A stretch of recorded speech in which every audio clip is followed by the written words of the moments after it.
Greetings, Commanders! Welcome to Kerrash Landing, the Elite Dangerous Community Show. Commander Kerrash here, and tonight I am very pleased to introduce my guest, another of the Gamescom ambassadors. It is Commander Smindley. How you doing, sir? Hi there, I'm doing fine. Thanks for having me on your stream. No, like I said, it's an absolute pleasure to have you here. It's going to be great fun, I think, tonight. And we get to talk about Gamescom again. Does everyone out there know we went to Gamescom? It was great fun. Yeah, definitely. Let's just talk about all that. Oh, yeah. Let's make people jealous. Just... I'm sorry. But yeah, no, it was wonderful fun. Very, very busy, very crazy. But no, it was great to meet all you guys and, you know, talk about the game. I think that's the thing that I really enjoy about the events is just meeting up with people who share the same passion for the game. I think that's wonderful. So greetings to everyone in chat. Pleepay's there. Hello, Pleepay. Deus Ex, Bewilderbeast, Arathon, Ecos, Gaming with Ian's there, Radar, Arms Like Noodles, everyone's there, the crew's there. I believe Abacus is there as well. Is he there? Oh, he's not there at the moment. I know he wasn't feeling very well. If he does show up later on, then we'll have to send him some hugs. I know he wasn't feeling very well. That is the only downside of Gamescom, I think, isn't it, Smindley? Yeah. Is you get the flu, you get the post-convention flu, and everyone ends up feeling awful. But it was so grueling. It was tough. It was hard work, and You can consider yourself so lucky that you weren't there on Sunday, that you already flew home that day, because everyone said Saturday was going to be so tough, but I think Sunday was harder. Far worse, because I don't know if they have that expression in English, but in German we say the air's out. So like when I had no more energy to do this last day, and I was just, for the last 3 or 4 hours, I was just sitting there. Can anybody make me take a break, please? It's just like, yeah, I know the feeling. It's hard work, yeah. I wish I could have stayed there till the end. Obviously, I had a very busy day first thing, so I had to leave, unfortunately. But I'm sure you guys did a wonderful job, though, so thank you very much for doing that. Yeah, we missed you, though, but it was a good day still. There were many people. I didn't expect so many people to come there on Sunday. Oh yes, yeah. It's good to see though. It's nice to see so many people trying the game out and being able to share it with them. I think that's the great thing about it. In the chat, what have we got in the chat? Bewilderbeast, you heard I was ill during Gamescom. Yes, I was ill, and it was not alcohol related. Before anyone says that, I can vouch for that. I didn't have a drop to drink, but I think we made up for it the day after, didn't we? Yeah. When I felt better, it was yes. Get in, get the coach. Yeah. Yes, much better. But yes, we've got a few things to go over tonight. Obviously, we've got the newsletter to go over. We want to talk about 1.4, not just CQC. CQC is the headline feature for 1.4, but I was kind of chatting away earlier on, and I thought it would be fun to think about what other things might come into 1.4. Now, for anyone watching who doesn't really understand the whole development process, the thing you typically do with something like this is you have a big task that you want to get done in a development cycle, and then you squeeze in multiple smaller tasks or medium-sized tasks. So I was just wondering earlier on, what other little cool things the guys have managed to squeeze, guys and gals at Frontier I should say, have managed to squeeze into 1.4. So we'll get on to speculating that later on. There we go, Abacus is there. Greetings, Commander. Yay, hello. Hello, Reinhard. Hopefully he's feeling a little better. I wondered, can I actually say his real name? But he's on the community side with his real name, yes. So I hope he's not he's not angry. I think we use each other's names interchangeably anyway, so yeah. I don't think it's a problem. Greetings to everyone joining on the chat. Nice to see you here. Sorry, I did start a little early. Sorry if you missed the introduction. I was very keen to get started tonight. Yeah, greetings from me as well. I'm here as well. So, Commander Smindley is my guest tonight. So one of the Gamescom ambassadors. Hopefully, I can get each of the ambassadors on one by one. It would be great to do a party with all of us, but I don't think we'd hear each other, would we? Yeah, and I think Skype can't handle that many speakers at the same time. It would be very loud. I think 4 or 5 is about the limit that Skype can handle without lag. Yeah. So we could always go into TeamSpeak, but that would be crazy. Yeah, I don't know. I think we were 18 ambassadors. That would be... Yeah, I think we'd need to move to TeamSpeak or something to do that, but it would be fun. A little loud, a little crazy, a little chaotic, but it would be fun. A little bit. Kate is here! Greetings, Kate! I'm there now, by the way. You're in Sokentet. So, no, in what's the name? Vida Toons. Yes, okay, I'll head into Super Cruise. Some of those names are just... wow. Yeah. Play space simulations. I had the same problem with EVE Online. How do you pronounce these damn names? All these strange names 1,000 years in the future. Really crazy. Yeah, if I may say that, that was the good thing about Freelancer. All the systems were named after actual places. Much easier to remember. Yeah. I think I see you. Yeah, you're a few light seconds behind me.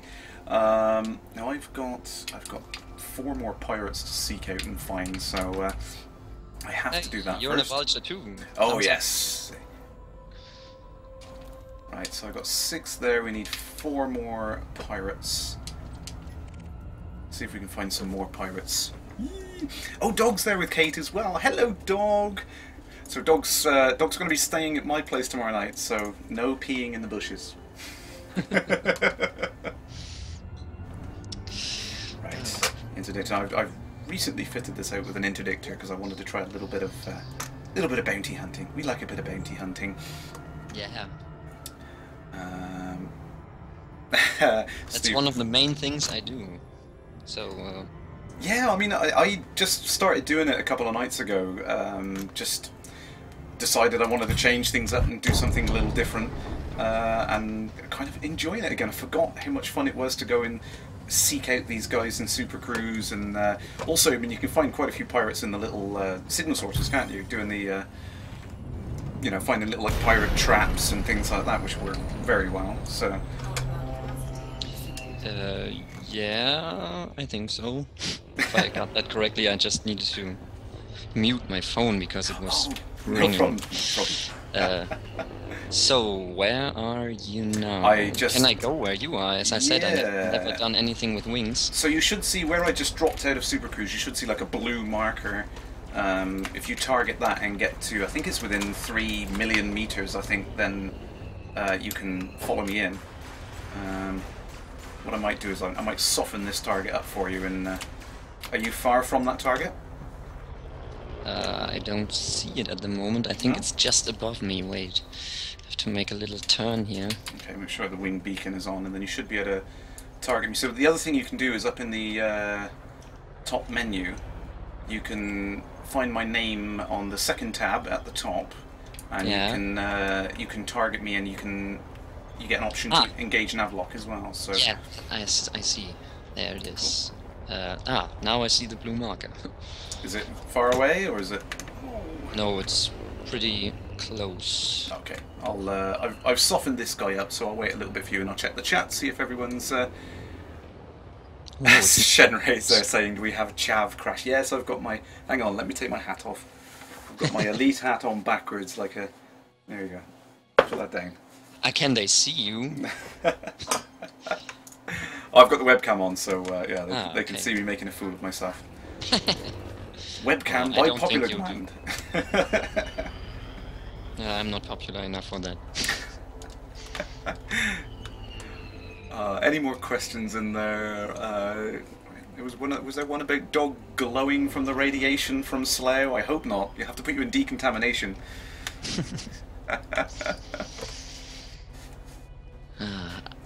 I was further away than I thought. It's it was 400 light seconds. 400 light seconds? I mean, I can jump back into cruise. This guy's on 7%, so I can... yeah, okay, then just finish him off. Pew, now. Are you close? Or... Yeah, now I'm... Oh, there you are. There we go. So I'll let you finish him if you like. Snap one. There you go. So I have... Ram, Starring, whatever. So... Pew pew! Gotta love the pew pews. Yeah. Nice one. Nice and easy. There we go. So we get the claim, we get the share of the bounty claim, which is quite fun as well. It's nice. That's one of the things I love about Wings. I think I've always maintained right from the very beginning that co-op play has been one of the things that I love. I really enjoy working together as a team in the game, much more so than just straight PvP. I think, you know, playing together as a team is awesome. It's really, really good fun.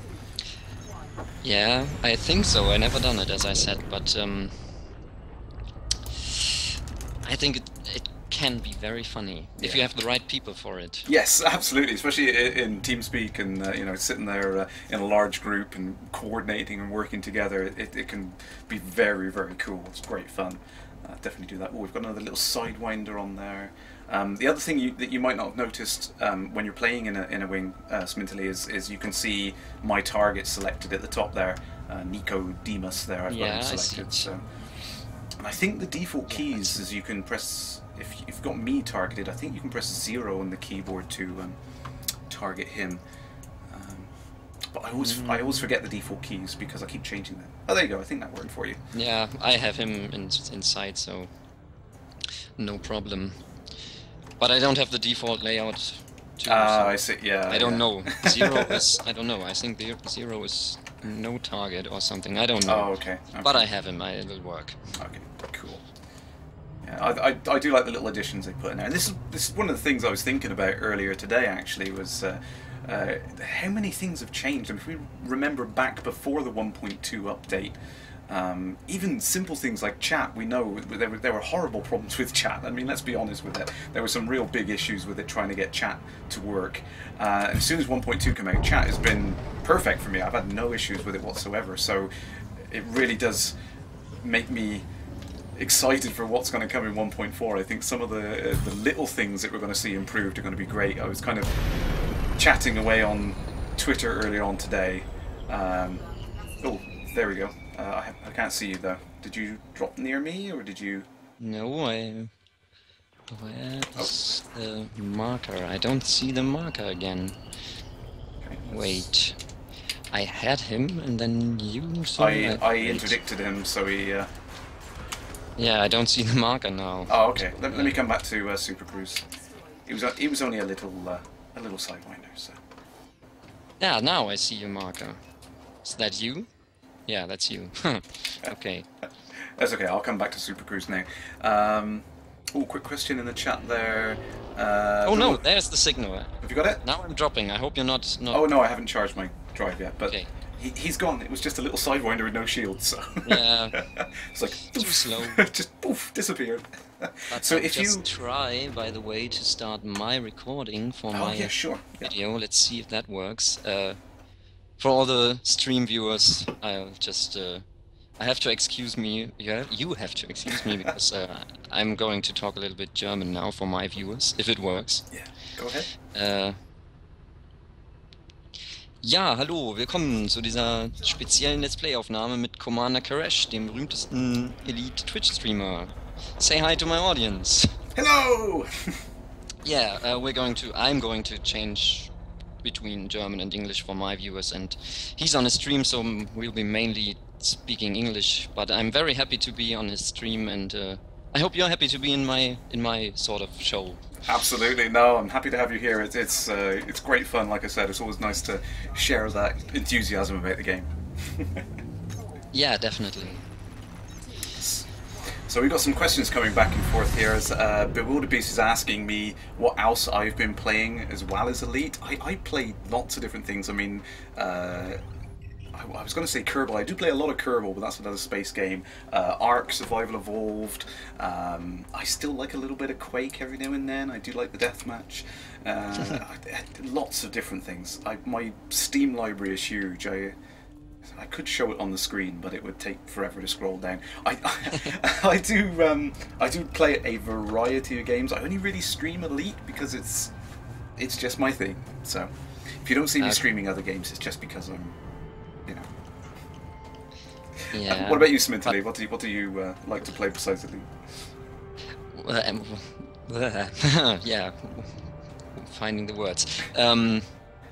Before I answer that, Vashan, Marin, Spain is your next target? Yes, that's correct, yeah. Because I am just in range to... Aha! You're interdicting him? Wait, let me navlock to you then. Yeah, if I can get him on this stupid laptop. Yeah, what I like to play, as you mentioned Quake, I prefer Unreal Tournament. Ah, see, I do play Unreal Tournament as well. I have both.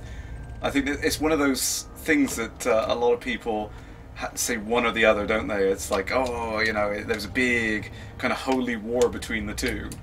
But yeah, the good thing about UT, at least the 2003 and 4 version, they had really smart NPCs. Yeah.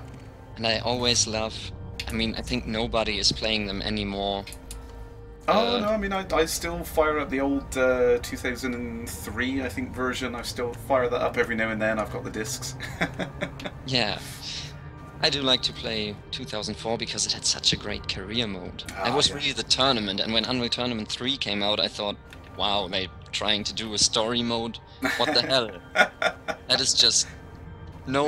It's like, no, that's not right. You're breaking the game. But I think that's the interesting thing, though, isn't it? Is I like games of that sort. I like playing games full stop. It doesn't bother me the whole, you know, one series or the other. Like, oh, I can only play Battlefield. I can only play Call of Duty. It's like I like them both. I've played both of them. You know. I never ever played Call of Duty to this day. No, I think they may be fun. Quick question: can I finish this guy and it'll help your mission? Because he's got 12% left. And, yeah, you carry on. I missed you because you were just out of range, but you carry on. It's okay. Oh God, how embarrassing! He jumped away in front of me. No! Just 1% left, I think. Is it a high energy wake? I think so. Yeah. So he's gone to another system. Damn. Yeah. But yes, sorry, you were saying Call of Duty. Call of Duty. I never played them, and although I think they look like fun, but it's always the same. Yeah, I know. It's like every year it's just a slight variation on the theme, isn't it? It's the same. It's kind of like the soccer games and things like that. Like every year it's the same thing. FIFA comes out and it's the same game with different people, and you know it kind of gets frustrating. But I think I've gone into one or two. I mean, I haven't played all of the games in those series, but I've played a few of them, and I think having a break from them and then going back and then playing one of the new ones is quite refreshing to kind of jump between games. I think I've always been honest when I said that, you know, I like... Oh, there you go, I see you. I like the variation in games, so I like doing different things and trying other things and doing different games entirely. Minecraft, I played a heck of a lot of Minecraft. Yeah, me too.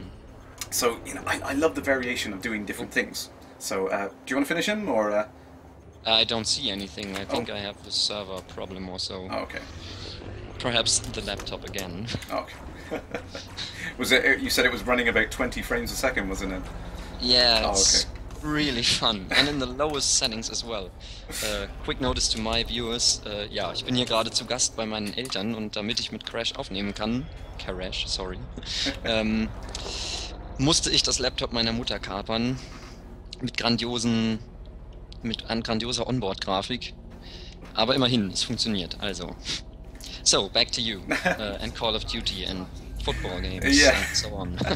I enjoy football games, but I always skip some of the years, because I think I don't need to buy them every year just to have the new names. Absolutely, that was the point I was saying, yeah. I mean, it's like the games like Forza as well. I think Forza 3 I played a lot of, really loved it.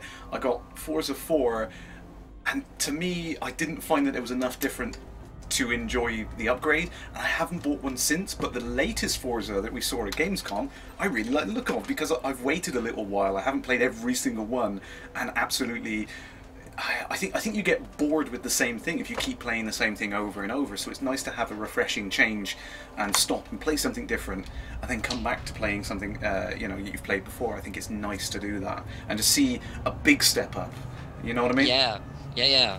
I always enjoy when for example, to get back to the soccer or football games, whatever, when they update the engine. Because they do change the ball physics like from year to year a bit, but I prefer Pro Evolution Soccer to FIFA, and I only have like every third year or so, because that's when they changed the graphics and yes. well, I don't care about the names because I have my own save game and I play that till I'm in, I don't know, season 2030, and no one of the original players is alive by then in the game, of course. Excellent. So why should I buy that every year for 50 bucks, euros, whatever you call it? No, I think that's the important thing, isn't it? Is if you wait a little bit in between, you can see a much bigger evolution, a much bigger upgrade, and it's so much more satisfying to go from one to the other. Like you said about Unreal Tournament, there's a new one I think which has come out on the new Unreal Engine. I haven't had a chance to play it yet, but because I've waited so long, I haven't played all of the Unreal games. Now I'm really keen to see what the new one's like. I really want to play it. This 2014 thing, isn't that supposed to be free to play? I think it is, yeah, I think it is free to play. Perhaps, by the way, now we can actually be at the same place while you attack this guy. Are you dropping out of cruise, are you? Yeah, okay. I'm there. I'm almost there. I overshot a little. Wait a little bit. So I'll just check the chat really quickly. Oh, Rat King there. Yeah, put the link up on there. He's found that the Voyager probes were missing, but they've come back. He's found them. They didn't go missing.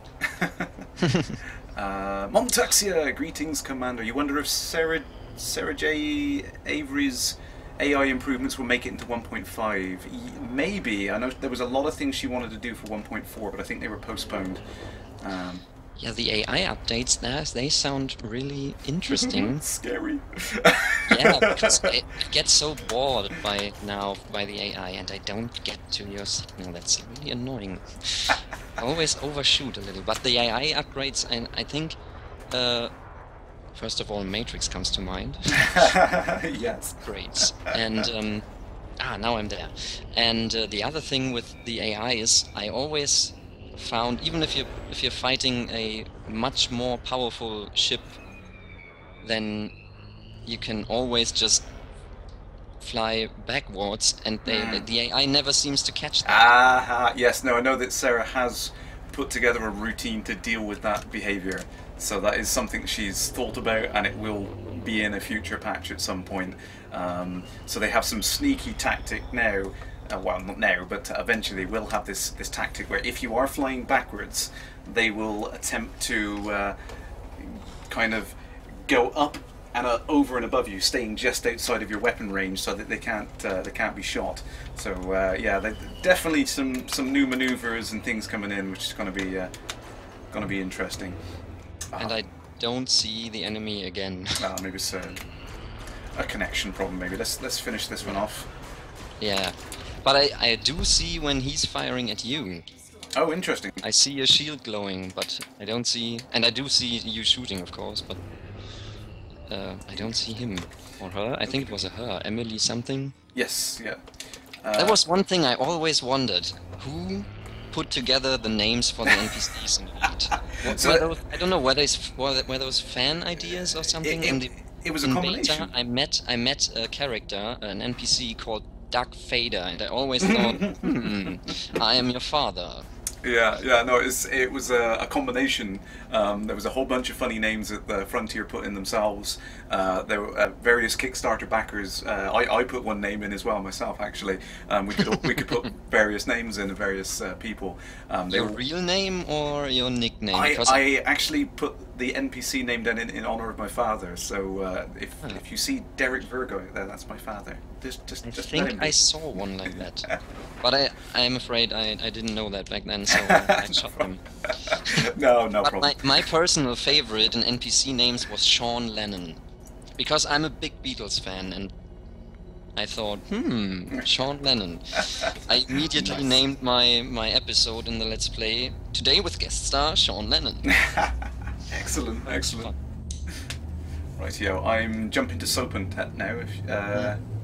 Oh, do you want me to wait for you? You've gone back to cruise. No, I'm just behind you. I'll just meet you in Sopentet then. I'm just going to cash in these rewards now. Whilst we're charging the drive, let's check the chat. Amiga 500 is awesome. Yes, it was. Kantar Victorious absolutely was. Arathon, the new community goals have the reward level rather than tier 1. Oh yeah, I have seen that in a screenshot actually. I think that's nice actually, because Irvin 4. Will there be any fixes for the Federation, the Empire ranking system? I wasn't aware that they were broken, to be honest. I haven't attempted to rank up in quite a while, so... Oh, I'm trying at the moment to get the Imperial Clipper, and I don't get any more ranking up missions, but I always thought that was because I'm too lazy. Because I don't know if I catch the system right, how to rank up. The way I understand it, it's you make missions in you do missions in a certain area all the time until you're I don't know, friendly, and then you get to allied, and then you get those ranking up opportunities.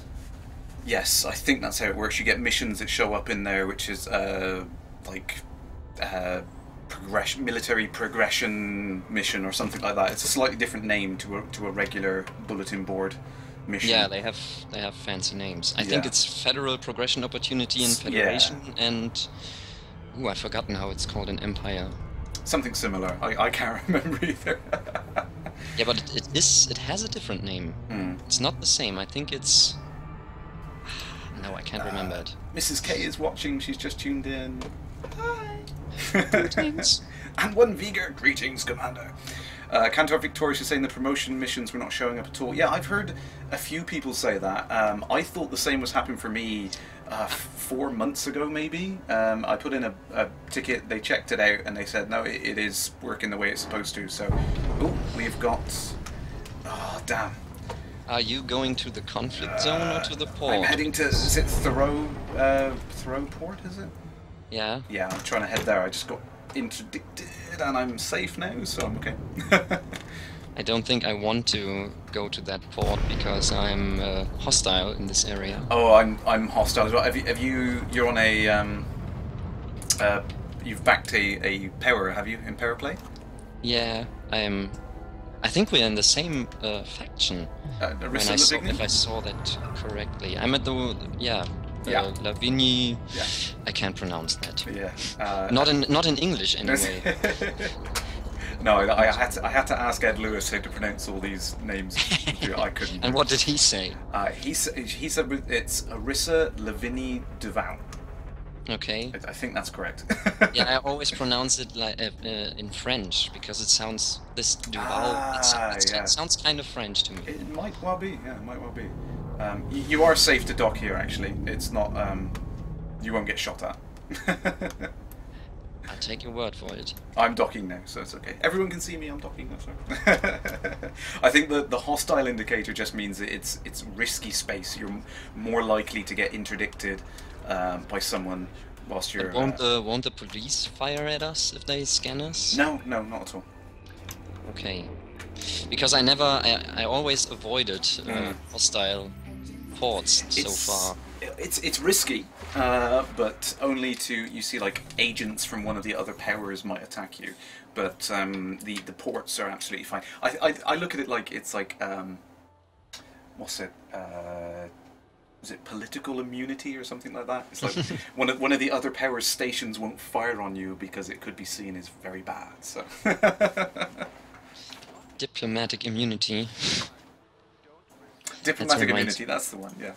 Reminds me of this Lethal Weapon one-liner. That's what I was thinking in my head, yeah. I was trying to think It's just been revoked. Boom. So let's go cash in these things. Nice little bonus there. 250,000 credits on that one, and 750,000 on that. I couldn't resist those two missions. I know that wasn't the plan for this evening, but when I saw those missions pop up, I thought, I'm going to take a little detour to the system next door. Yeah, let's see what I get. I think I have only gotten one of your kills, but perhaps I get the others from those ships I didn't see.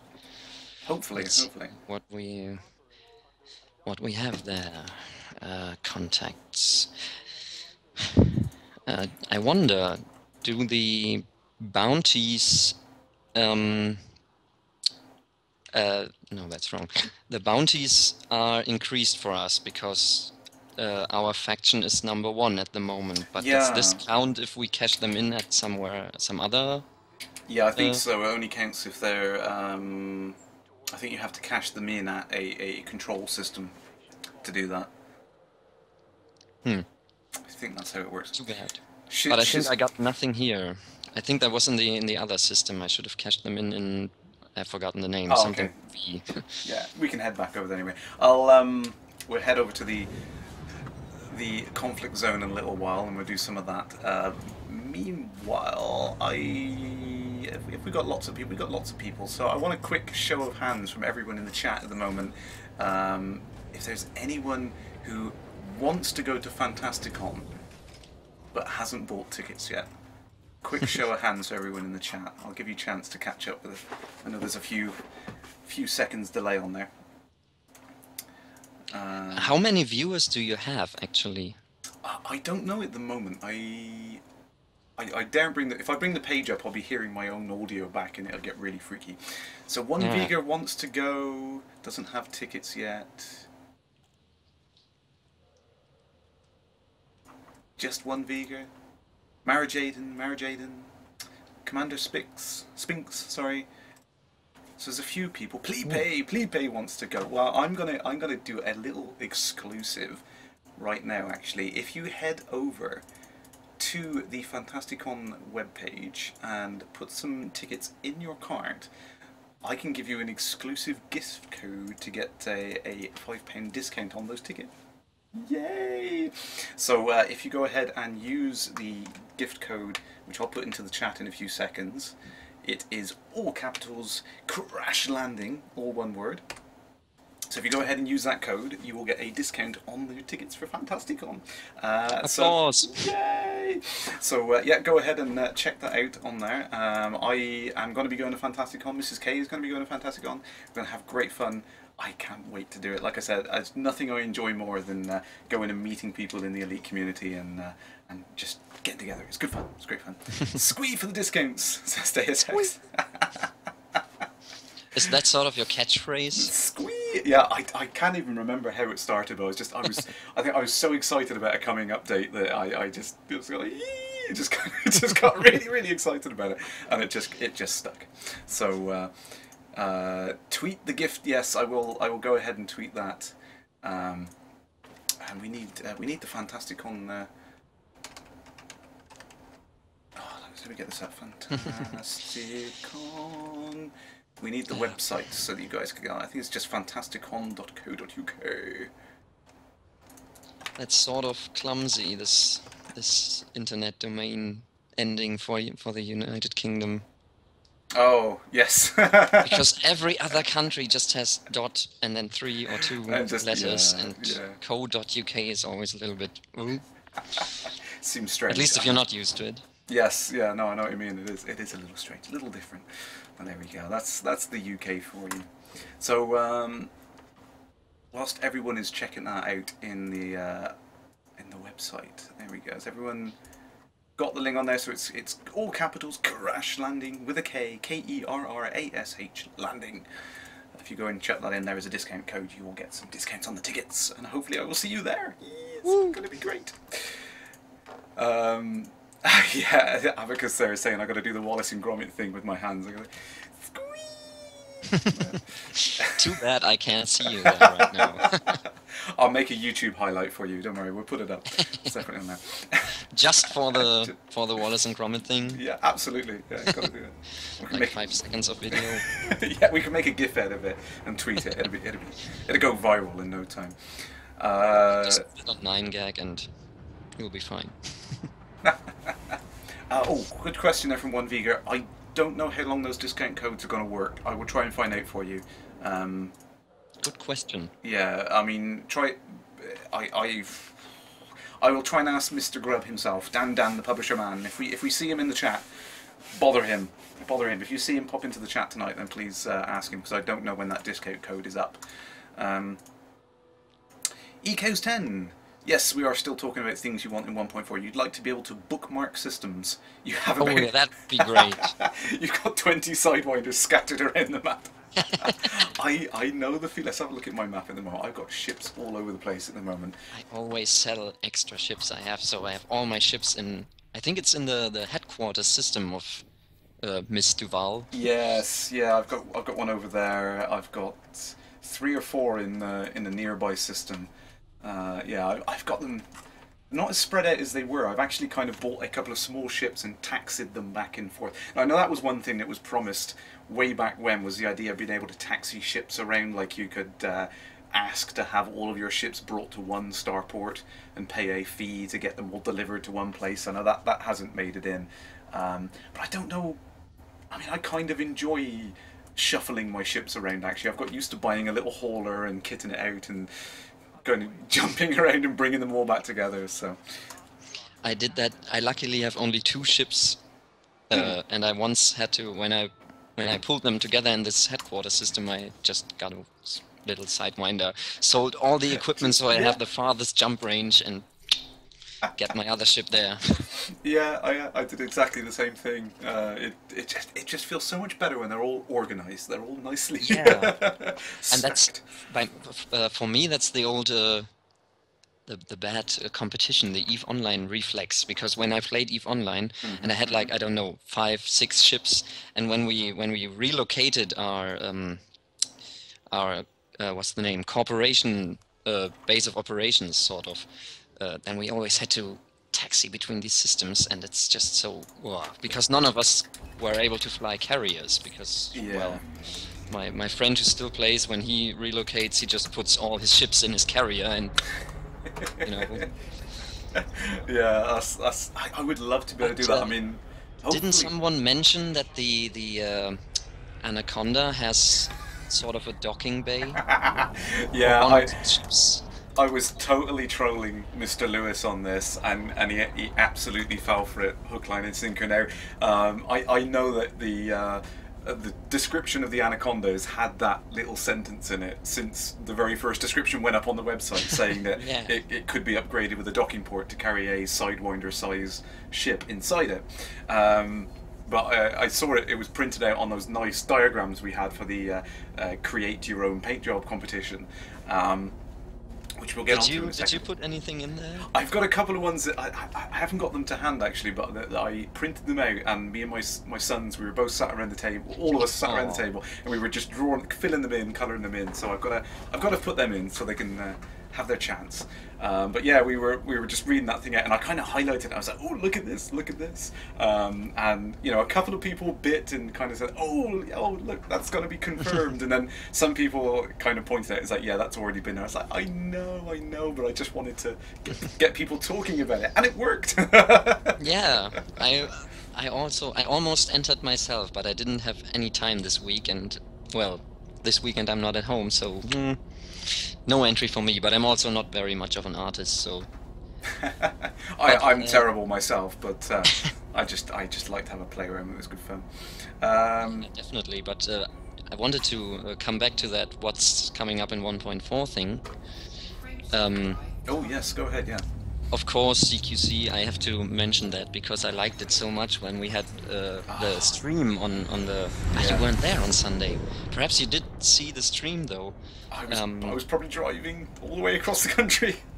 Yeah, probably, but it's still on the official Elite Dangerous Twitch channel. Yes, yeah. We had this CQC sort of tournament with the 3 best players who visited the booth. And Eddie Simmons was with us, and I think Bob. Oh yes, yeah. And I. Ah, so you had a bit of a versus tournament, did you? Yeah, and it was excellent. the best thing about that was I think it was Zach or Ed. One of them was running around to the ambassadors and was asking who of us feels comfortable with the Xbox One gamepad. Yeah. Because most of the ambassadors are either playing keyboard and mouse or HOTAS, of course. Yeah.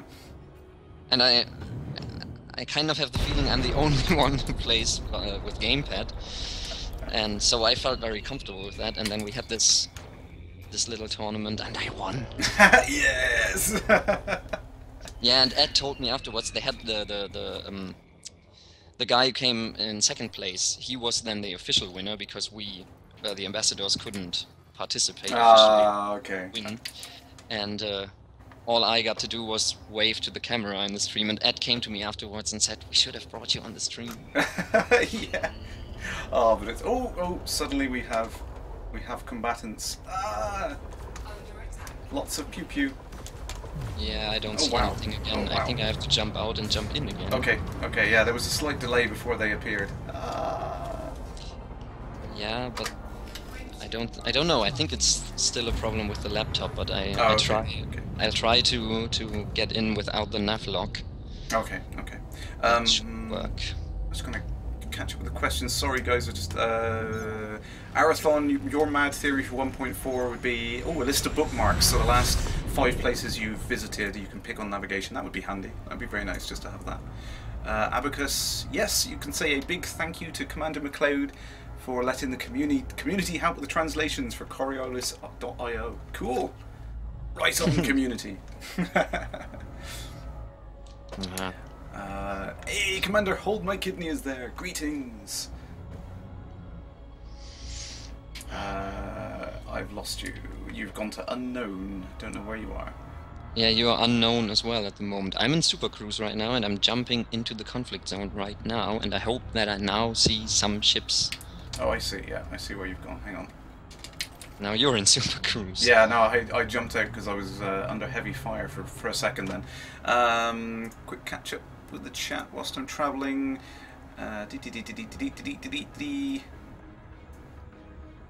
Well, still no ships inside. I just wait a moment, perhaps. Okay. The Let laptop me will drop in catch next on. to you.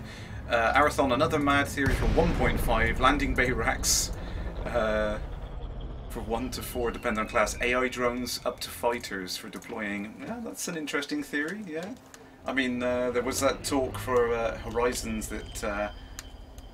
Ooh, is that you, or is that another? No, that's a vulture.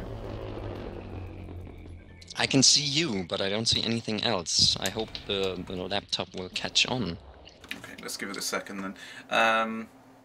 You can go about and Ooh. kill stuff. Oh, there's a ship. Yeah, I've got some. Let me see if I can see your target. System Defense Force. Now they're there. So it's just sort of a problem with the damn slow thing. Laptop. It happens. It happens. Yeah, but it's there now. What faction do we choose? I think it's is it Sopentet Free? I believe. Free and Fortune Corp is the other one. Tell you what, if I have some in green, so if I pick a target and fire on him, it will limit my choices, so that I can only. Yeah, the green ones are Sopentet Free. Oh, are they? Okay. For me, the green ones are those, and the other ones are orange. Okay. That might but I don't see you anymore. Now you're unknown. Oh, I can see Probably you. a problem with instancing or something. Oh, you're definitely there. Yeah, but I don't see you. That's, well, I don't know, but at least we're out there somewhere. Oh, I just had another idea. Perhaps you already talked about that. The unknown artifacts. Ah, yeah. Because they said today in the newsletter that there's going to be something about those things that will be. Oh, yes. They are going to do something with these unknown artifacts. I never found one so far, but I just recently watched a video. I think it was on your YouTube channel, actually. What about the Thargoids? Was, I think, the title. But I think if we would talk about that, that's too much speculation. Well, there are some changes coming in for 1.4 for the unknown artifacts. Now, Michael does mention in the newsletter this week that the story is about to get deeper. So, speculate away. No. By the way, I'm just going to pick Sopentet Free now because otherwise nothing is happening here. They are not even fighting themselves. Okay, strange. Yeah, I think that's another problem with the stupid laptop. Maybe it can't keep up with the changes or something. Maybe. Which is a shame. I mean, we can head off and do something else if it's. I don't think that this will do any difference because... Oh, damn, I fired on the wrong ship. Run away! Yeah, I'm about to. Now they're firing at me. That works, of course. Great. It always happens when you least want it on there.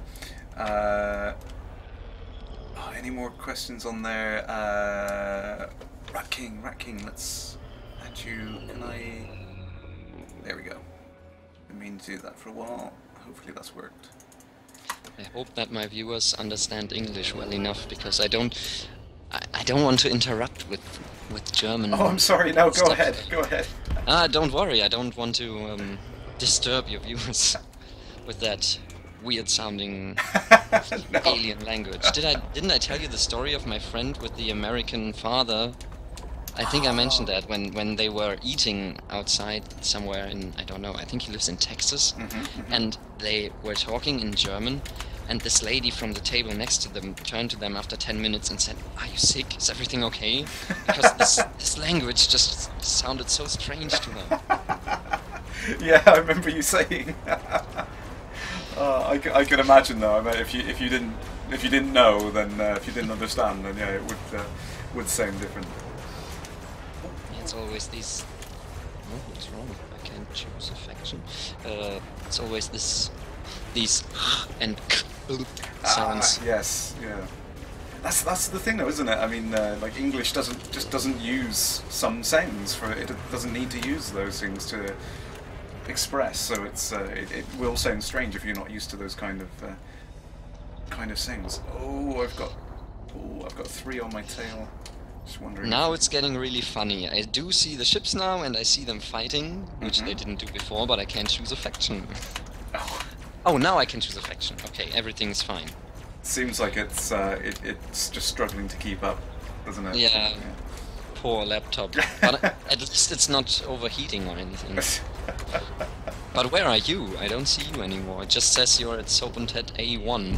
I am definitely. I'm here. Oh, I can see you. You've just appeared. Okay, well, let's wait if I perhaps can someday see you.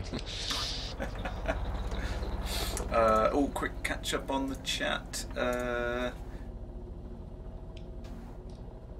Oh, Shenrei, good question there. Is there a ship that would make me want to forget to sleep to obtain? The Panther Clipper. I want the Panther Clipper. I want it. I have to ask here, what?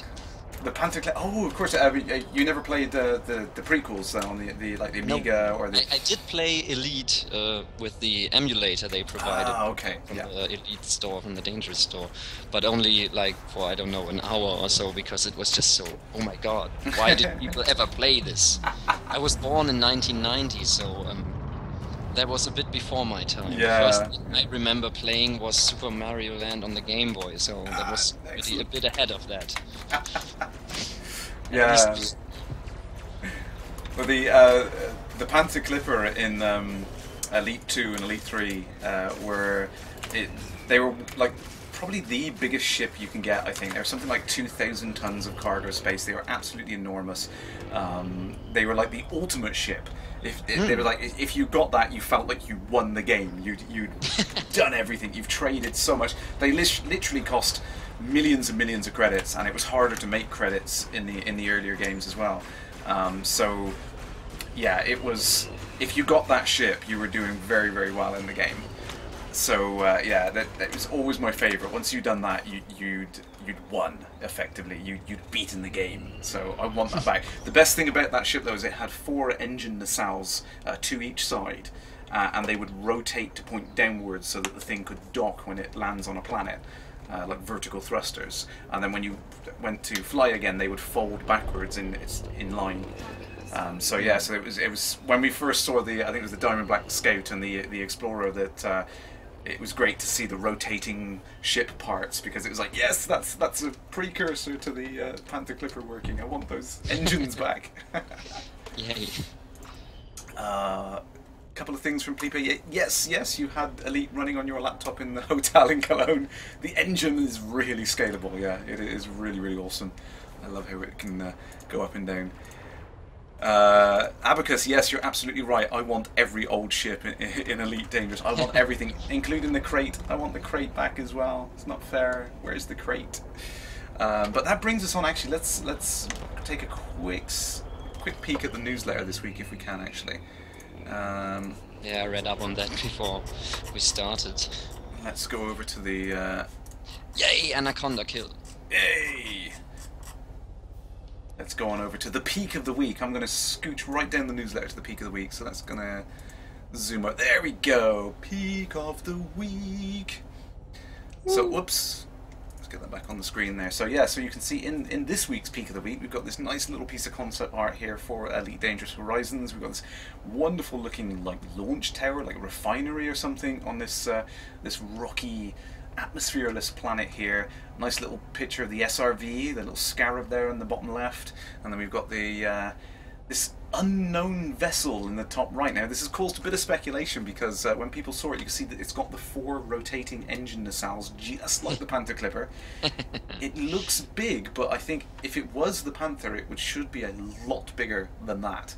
Perhaps it's very far out. Yeah, it's odd because the perspective is strange. You can't tell whether it's actually casting a shadow on this building here, or whether it's closer to the camera and that's a shadow for something else. It's odd to see. So it could be that. There was other people speculating that it might be the lifter. Now the lifter it was one of those silly little ships from Elite 2 and 3, which was totally pointless. There was nothing you could do with it. It had it was great. It was great. It had no interstellar drive, so you could only go between planets. It only carried about a few tons of cargo. You couldn't put passenger cabins. You couldn't do anything with it. It was a very small cargo freighter, and it was. I love those. It was brilliant. It's just so funny. One of the games I remember, I have the fondest memories of, because it was actually my first ever PC game. Was a Star Wars game. Of course, little boys to play Star Wars. Yes. I think I got it from my grandma to Christmas because she made me choose one, and I had the choice between this game, Star Wars Rogue Squadron, if anyone knows that, and a board game. And when I look back, I think, why did I ever consider buying this board game PC version? And this Rogue Squadron had, when you were good enough, you could play a TIE fighter. And of course the TIE fighter, it has no shields and very weak cannons, no torpedoes, and it was just like, if you could beat the missions in this thing, then you felt like God. Yes, did it! Yeah, that was like, I don't know, toughest difficulty setting with this thing. And of course, if you beat all the missions in the best possible way with gold medals in the end, because this has this medal rating system, how good you were in the mission, and when you had every mission in gold, then of course you got the Millennium Falcon, and that was like God mode. It had auto aim, it had nearly unbreakable shields, it had so good armor. It was just so much fun. Invincible. Although I always wondered, why would I want to play all these missions with the Millennium Falcon again if I already have gold medals in every mission? True, there was just no point in playing other than feeling, yeah, Millennium Falcon, bam! Like, yeah! The best thing about it was, the first time you fired a shot with the Millennium Falcon, you always could hear Luke Skywalker say, "These squads sure pack a punch." Excellent. So great. Oh, brilliant. But enough Star Wars for now. Oh no, that's fine. No, this is the thing that I love about Elite. It lets you play out those fantasies of playing those games, doesn't it? That's the wonderful thing about it. Yeah, I always wondered why they never made another good Star Wars space sim like X-Wing and TIE Fighter and so on. Yeah. And there was, of course, this, what I mentioned, Rogue Squadron. They had 2 follow-ups on the GameCube, and they were really great, and they still play and look great today because, well, what can you do wrong with the space simulation? There's just not much to show. It's just big empty space. So the games look great even then. I think it was 2002 or 3. Yeah. And I don't know why they don't do anything like that anymore, but well, EA has the license now, so...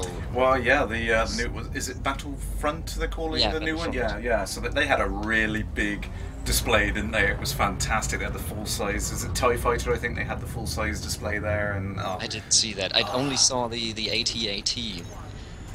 That was almost... Oh, yes! I think it was half of the real size or something. It was really big, but I didn't see anything else because there were so many people on that booth. It was crazy. It was so incredible. Yeah. Oh, and I'm so sad that I didn't make any more use of the business day of Wednesday, when we really had yeah. the time and the opportunity to look at all these things. But yeah, we were all just standing around at our own booth, thinking, well, we have to be here, we have to learn how to do all this stuff, and Focus. we're like 10 people per hour, so everyone could have just gone and, well, go and see all the stuff on Gamescom, and I didn't see anything. I'm so... I know what you mean. It was it just goes past so quickly, and then it's done, and you're like, oh, I missed all of this. I was trying to get a look at some things on Sunday, but no choice. There was there were still so many people on Sunday, as I said before, but it was so unbelievably filled. Crazy. Everything was, I don't know, 3 hours wait for the things that were interesting. And of course, for that, we didn't have the time. Yeah, exactly. That was the problem. Did you get to look at anything else besides our own booth? I went to one or two things. I didn't play any games. I don't think. I kind of walked around and I saw the other displays and I saw the things that were going on, but I don't think I actually played on another game. To be honest, I don't think I did. Amy and the boys, they managed to see a few things. I think they went to the Minecraft booth. Of course, they played a lot of Minecraft. Take them all the way to the biggest game show on the planet, and they play a game they can play at home. That's what my kids think. Yeah, that's how they think. Stick to stuff you know. Yeah, exactly. But no, I didn't see it. But didn't they looked at this Lego Dimensions? Did they yes. play that? I don't know. Don't know. But Amy showed me the pictures that they were at the booth. Yeah. So I don't know if they've done anything there. Really good. I really want that, but it's so expensive because the problem with that is you have to pay for the game. And then the starter pack, you basically have to pay for a Lego set to go with it. So Lego sets aren't cheap anyway. Not anymore. Yeah, and then you're buying a video game on top, and it's like it's a lot of money. So I like it, but I don't really see the point. I like the Lego games, but they have the same problem that many other games these days have. Every one of them plays the same, basically. You just buy them for the different characters. I have all the Lego Star Wars at home, and I think Lego Marvel Superheroes was the name. Oh yeah, that was a good one. Yeah, that was really funny, and of course they profit very much from the movies. Yeah, the license, yeah. But that was the same game as the Lego Star Wars games, and I think the only thing that changed in gameplay there was with the Lego Clone Wars game, when they actually made two-player games endurable with the real split screen and so on. They did the clever... have to stick to the same screen all the time. Yeah, the clever kind of diagonal split, and it kind of... Yeah, that was really, really good. And I did read a story on that, and I don't want to go too technical, but I really enjoyed the detail of how they did that. I'm a big technology geek, so I like that kind of thing. And it was really fun. I very fondly remember some pretty evenings with my stepbrother and a good friend of mine where we played that, and they had this little battle mode in there as well, where you could build a base and then attack your enemy. That was really fun, and they didn't have that anymore in the other games. They just had the split screen. And I don't know what's the point of playing that anymore, because, well, just for the characters, I don't know. That's the same thing. That's the same problem I have with, as I said, Call of Duty. Yeah, if you play it too often, then you don't see the progression. If you play all of the ones, and I'm not very much of a multiplayer man. I do prefer going solo, and I do like great storytelling. And although the Call of Duties are they have very much action, and everything is like exploding all the time, and it's like an action movie. It's like it's like a Michael Bay or something. Yeah, absolutely. If you do that every year, then it just wears itself out. It becomes tiring. That's why I like the going back to it. Yeah, I mean that's why I like the variation of Elite. Is if I feel like the combat is too much and I'm worn out and I've had too many pew-pews, and I can just think, you know what, I'm gonna go explore. I'm just gonna chill out. Oh, and that's something I'm really looking forward to. when the CQC comes. Oh yeah, yes. Then I can finally go exploring and don't feel bad for my viewers, because at the moment I always think when I'm going exploring, I'm one of the people, if I'm exploring something, I want every damn planet. I'm going to scan everything. Completionism. Yeah, except for the asteroid belts, because they don't cache anything, so true, yes. there's no benefit for them. So I just take every planet, every sun, everything. But that's not something you want to watch, I think.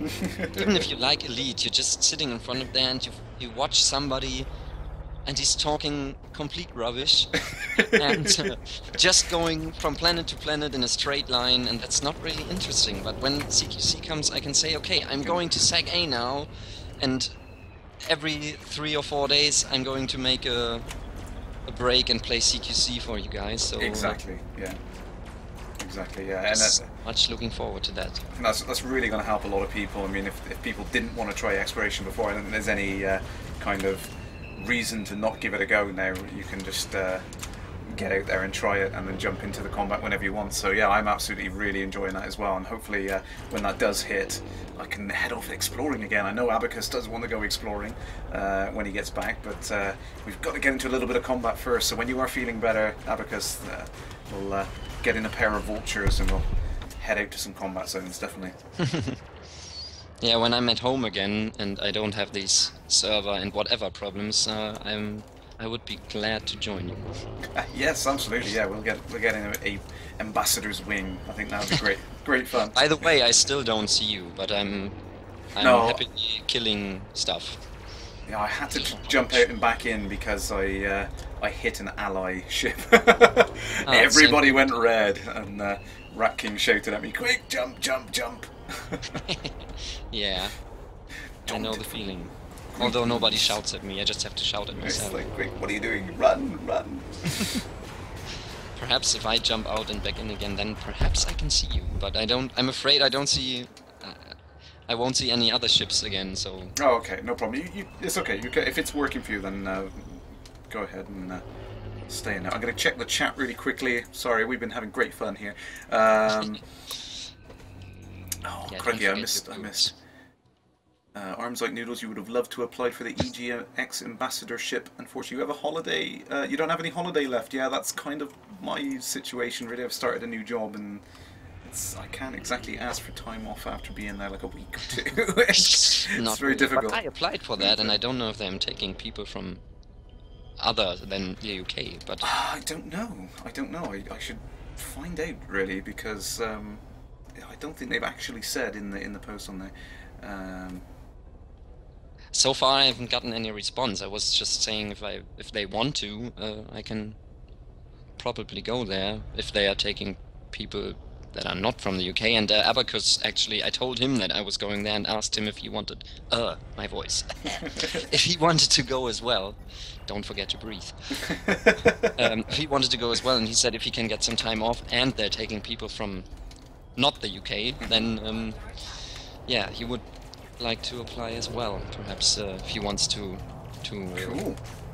share in this discussion. Then quick chat on there, Stony.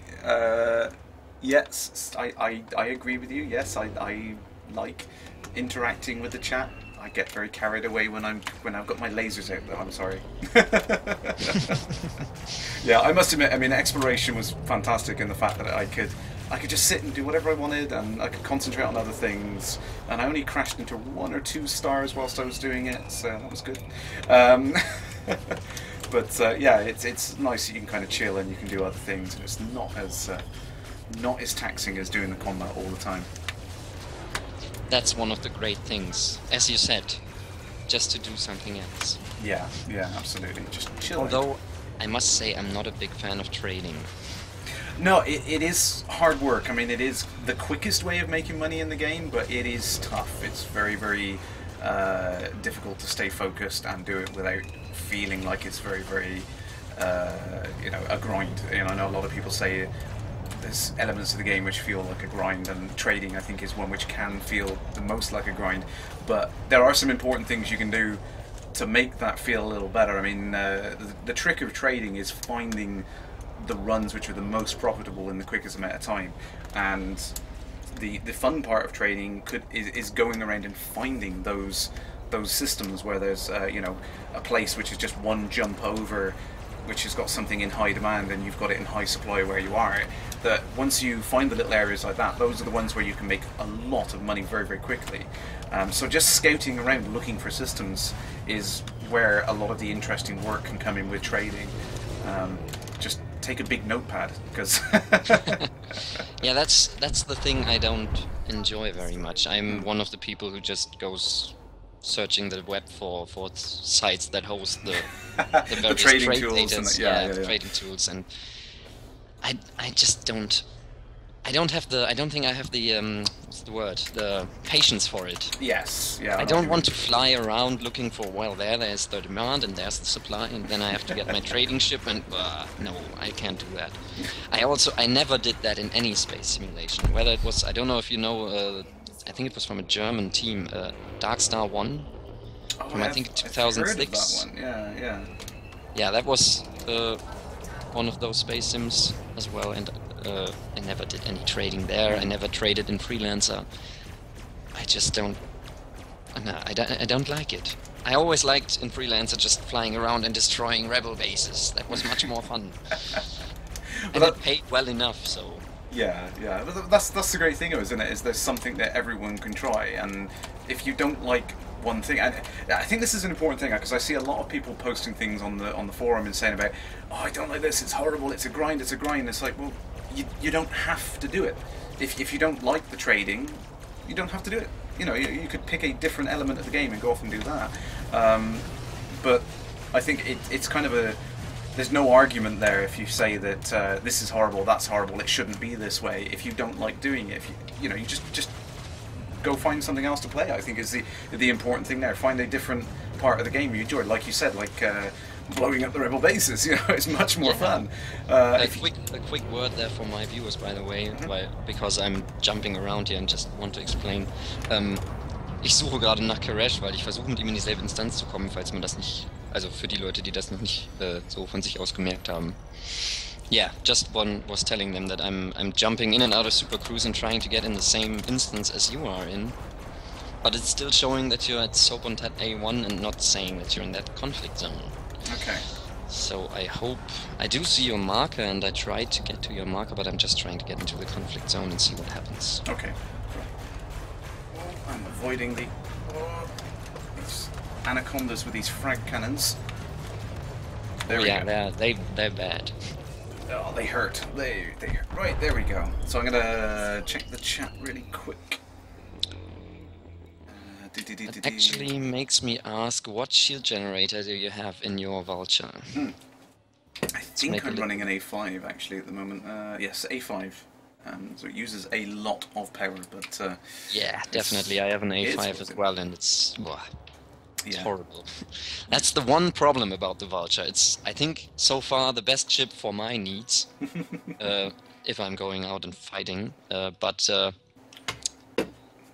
it's the power supply is just such a. It's really difficult. Yeah. Oh, a couple of good points here. Ecos10 is saying he's an ex-Euro Truck Simulator player, and trading is what got him into Elite. I think that's there we go. I mean, that's one of the great things. Like I said, there's so much variation in the game. There's so many different ways of playing it that it kind of brings a lot of different people in. I think some people come in and think the game should be 100% focused on what they like. And don't consider. If you don't like anything, then just don't do it. What's their problem? Yeah, exactly. Do the other elements of the game that you do enjoy. The things there which you don't like are for other people with other interests. You know, so don't hate them. Don't say they must come out. You know, just let the people who enjoy them enjoy those parts of the game. I think that's the important thing. Yeah, I can never understand those people. I can understand if people say I only like that part about game X, whatever, but.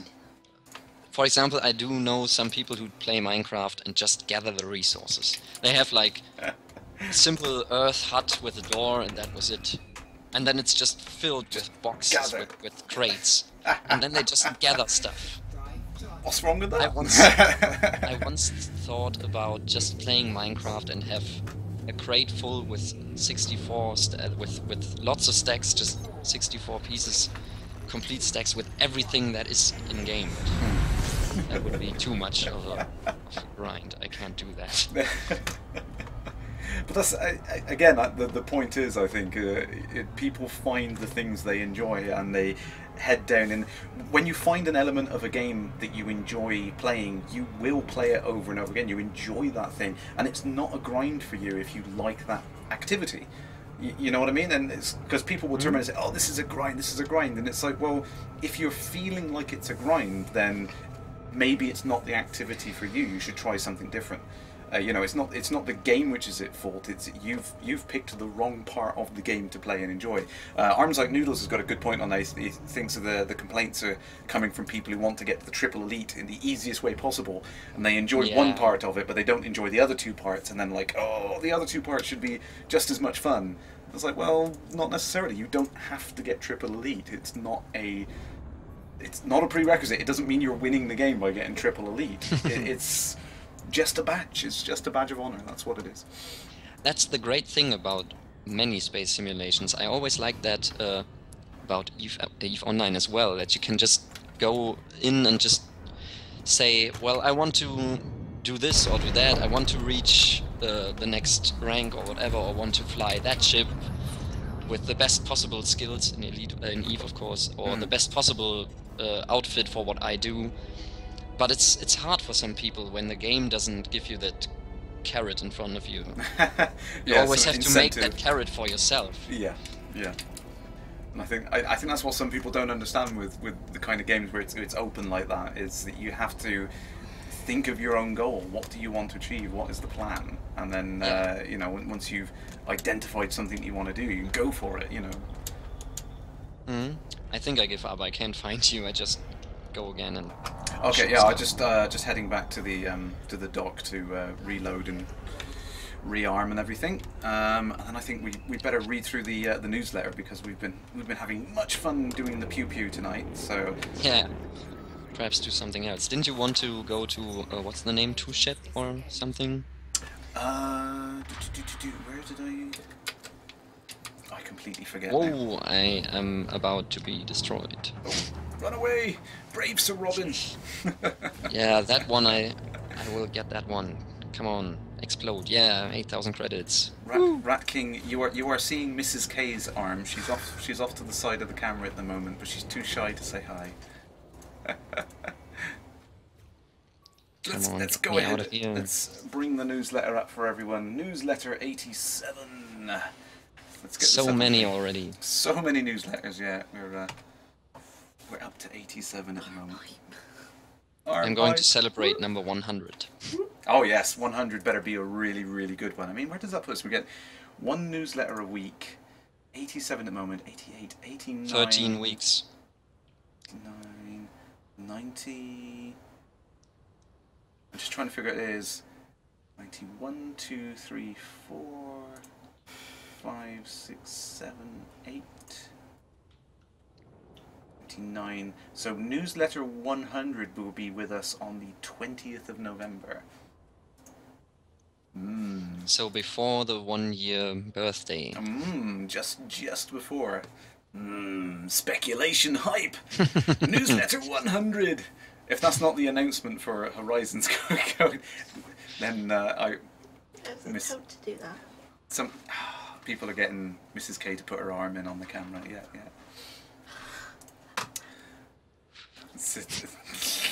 The mystery hand on the camera, yeah, absolutely. So yes, newsletter. Like Adam's Family or what? Yeah, coming across the screen on there. So big update in the newsletter. The Elite Dangerous is going to be hitting PAX Prime. It's coming very, very soon. That is going to be on the 28th to the 31st, and we have the usual suspects in there. I recognise some of these names. Commanders Malakir, Resri, and the Fifth Horseman. I know those guys from somewhere. I recognise those names. But yeah, best of luck to those guys. I think it's going to be a fantastic event. I know that they were absolutely exhausted last year, and it was freezing cold if I remember correctly. But yeah, no, it was. It's going to be great. It's great to see it being shown off in the US as well. Hopefully they have a great time showing it off there in PAX Prime. As we were talking about earlier on, the Design a Paint Job competition. Now, this was a nice surprise. I didn't know this was going to happen, so this was a nice surprise for everyone. And not only that, but the fact that the anaconda showed up in it. That was a really big surprise. Yeah, they went wild on Twitter about that. yeah. Finally, anaconda paint jobs. Anaconda. Well, I think it kind of it shows that Frontier listens to us, that they know that we want the paint jobs for the anaconda, so they turned around and said, look guys, if we're going to spend time making an anaconda skin, then why don't you guys design it? You come up with something you want to see on the anaconda, and we'll make it in there. So I'm really pleased to see that the anaconda's gonna get a skin finally. Woo! But of course, people managed to complain about that as well. I don't understand them. Someone on the forum said he referred to something. Someone posted a Starbase design on the forums, and I don't think there was any reaction to that by Frontier. And then when the thing with the paint job competition came out, someone referred to that Starbase designs and said, so it's okay to have the community design things now? I just think, why are you complaining about that? Someone just needs to complain about everything. Yeah. I think the problem is complaints. You get things like that. So I don't think people appreciate. It's not a question of I'm gonna build this thing up like this and boom, and it's all done. It's and comparing that to building a paint job in the game. Two completely different things. Very different. One is a lot easier to do than the other. It's not a case of if you can put this in the game, then surely you can put that in the game. It's not that easy. You can't just drop a 3D model in and, we've got a space station. It's it's not that easy. So although I must say I would like a bit more variation on the stations, because there's like these 3 types and the Ocellus is so rare. Yeah. And of course you do get the Coriolis with the extra the pylons sticking out. Have you seen those? I think so, but they're very rare. I think I've forgotten them because they are very rare. But yeah, I'd like to see some more variation. And that was one of the interesting things that was said. I believe it was a couple of weeks ago. I think David confirmed that the structures that they've built in CQC, they want to try and bring some of that technology back in and have some interesting structures brought into the main universe, which would be nice to see. So that is something which is obviously hopefully going to come soon. TM. Yeah, very soon. But these, to put these in game should be a bit easier because the model's already there, so you just would need the hard points. I'm not very much I don't have any real idea of programming, so I'm just guessing here. Well, I mean, it's all built in the same engine, so it could be ported across, but it's a question of how do you put it in without breaking what's already there, I think is the issue. Horizons is going to be a lot easier because we haven't seen the planet surfaces yet, so adding in all the detail of different shaped buildings and different structures going in is going to be a lot easier, obviously, so that's going to be cool to see when that goes in. But yeah, hopefully, fingers crossed, there's going to be some interesting structures added in 1.4 and beyond. More stuff coming. Everyone's talking about Mrs. K because she's off to the side of the screen and she's trying to get attention. She's trying to see. Here we go. Hi there, by the way. Mrs. K, say hi. Hi. See? There we go. See, everyone wants me to give her a chair, but actually, I should interest you saying that. I've got. Look at this new chair. Love it. Gotta love the new chair.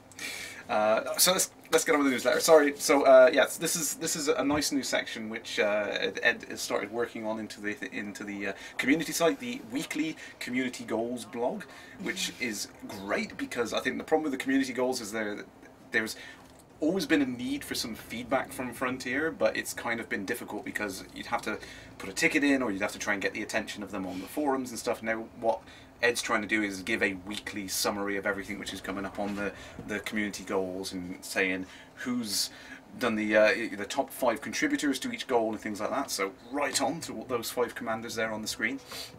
But it's I think that's going to be really nice to see how the community goals pan out and have a little bit of feedback from what Frontier are saying at their end. Obviously, there are 3 new community goals which have been added in this week. I don't know if you've seen those, Smintily. Have you seen the new goals? I read that, but as I don't really participated in them so far, I've forgotten what the next community thing. I do remember the thing about the virus outbreak that the community managed to combat that. Yeah. So that was really interesting, actually. I didn't know that this was in there, but what was actually coded in was that if the community didn't get together and stop it, it could have spread a lot more. It could have gone on for many more weeks. So it was really interesting that it was actually like a naturally designed to spread and contaminate and go to other stations. So that was really, really cool. And congratulations to everyone who managed to stop that. That's really, really cool. I think it's a great example of the community working together, actually achieving that and changing the story of the game, you know. Yeah, definitely. And that's something that's really cool, because I think when I'm playing something that is remotely MMO, then I always had with other MMOs I played, like whether it was Eve or I did play Star Trek Online, for example, and I always get the feeling whatever I do here doesn't really have any impact on the game world. And to participate in such a community goal, although I haven't so far, to see that what you're doing makes a difference, yeah, that's great. I think that's the lovely thing about it. That's what I love the community goals. I haven't contributed to every one of them because it's very difficult to get around the galaxy and do them. But I think it's great that it brings players together in one star system to contribute and work together on a goal. I think that's really, really great, and it's nice to see that you're achieving something, you're changing it. And like you were saying about the Cerebus Plague one, that was really interesting to see that we as players could vastly affect the game and how it was going to play out. So that was really, really cool to see. By the way, because at the moment I'm just seeing you in unknown, I'm going to go to main menu and try to find you again. By the way, just I've just docked at the nearby station whilst I read through the newsletter at the moment. Anyway, yeah, so, I was there as well, but it still just said unknown. Okay, no problem. So I just try to get back in. Yeah, you know. Reading through the... Just one question. If I go into private group, will I still see you because you're in open? No, but if we were in the same private group, that would work on there. Yeah, I forgot. Yeah, it's the same group stuff. I kind of mix up group and friend lists sometimes because I never use that anyway. So I do have some of my viewers in my friend list. That's funny, and I saw some of them already in game, but I once did a before Wings came out. Actually, I once played with one of my viewers. That was fun. Oh, great stuff. Although I felt a little bad because I was in this, I don't know, what was I flying back then? I think I was an Adder and he already had a Cobra and he was like, yeah, we're going to kill this guy, and he always got the shots. Yeah. And I was just like, well, yeah, thank you, my money. Because it was just like, I was always firing at them, lowering their shields, and he was just then going in and just making the kill. And without Wings, well, you didn't there get was the no shot. sharing. Yeah. That's like I said, is the game has progressed so much. It's got so much better over the short space. I think people forget how much it's changed since 1.1, and they were up to 1.4. There's so much more going in, and a lot more coming. Stonefox has just put something in the chat. If you've got the link to the skins that you did, by all means, I will put them up on the screen because I love them. I thought they were hilarious. I love those ones. The Hello Kitty skins, yeah, I've seen a few Hello Kitty skins. What? Yeah. No. Bright I pink was so anaconda. devastated when I work at a what's the English word, drugstore, and they had. I always wondered when they will do that. They had Hello Kitty cat food.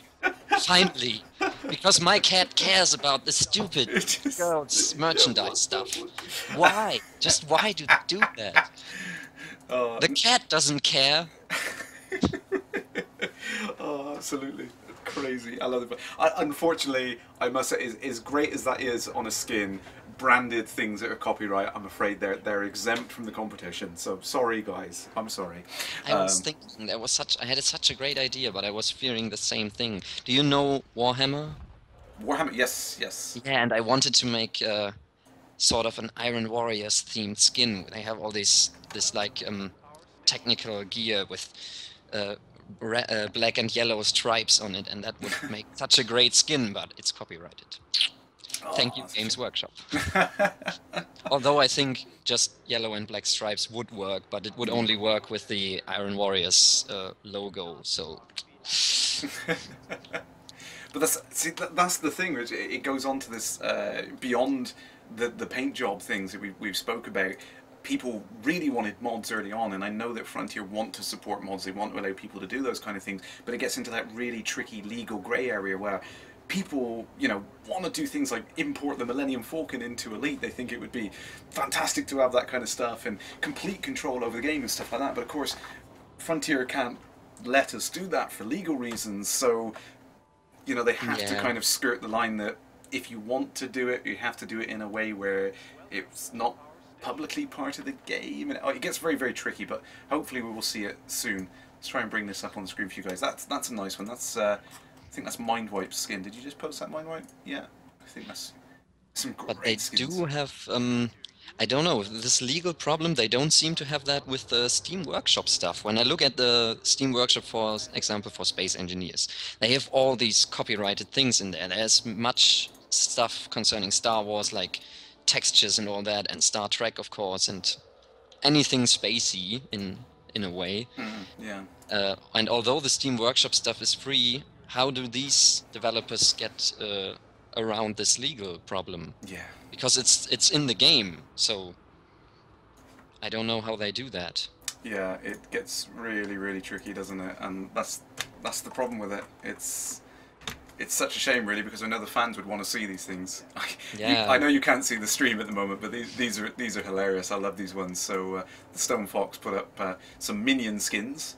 So we have the Kevin Anaconda, the Stuart Viper, and my favourite, the Bob Asp. I love that one. Bob. Great. Bob the Minion. I never watched any of those. Oh, it's silly, totally silly, but I love it. I love it. It's great fun. But that's the same problem, I think, with these animation movies as it is with what we mentioned earlier with Call of Duty and sports games. And so when you watch these animated movies, I always have the feeling they're kind of the same story.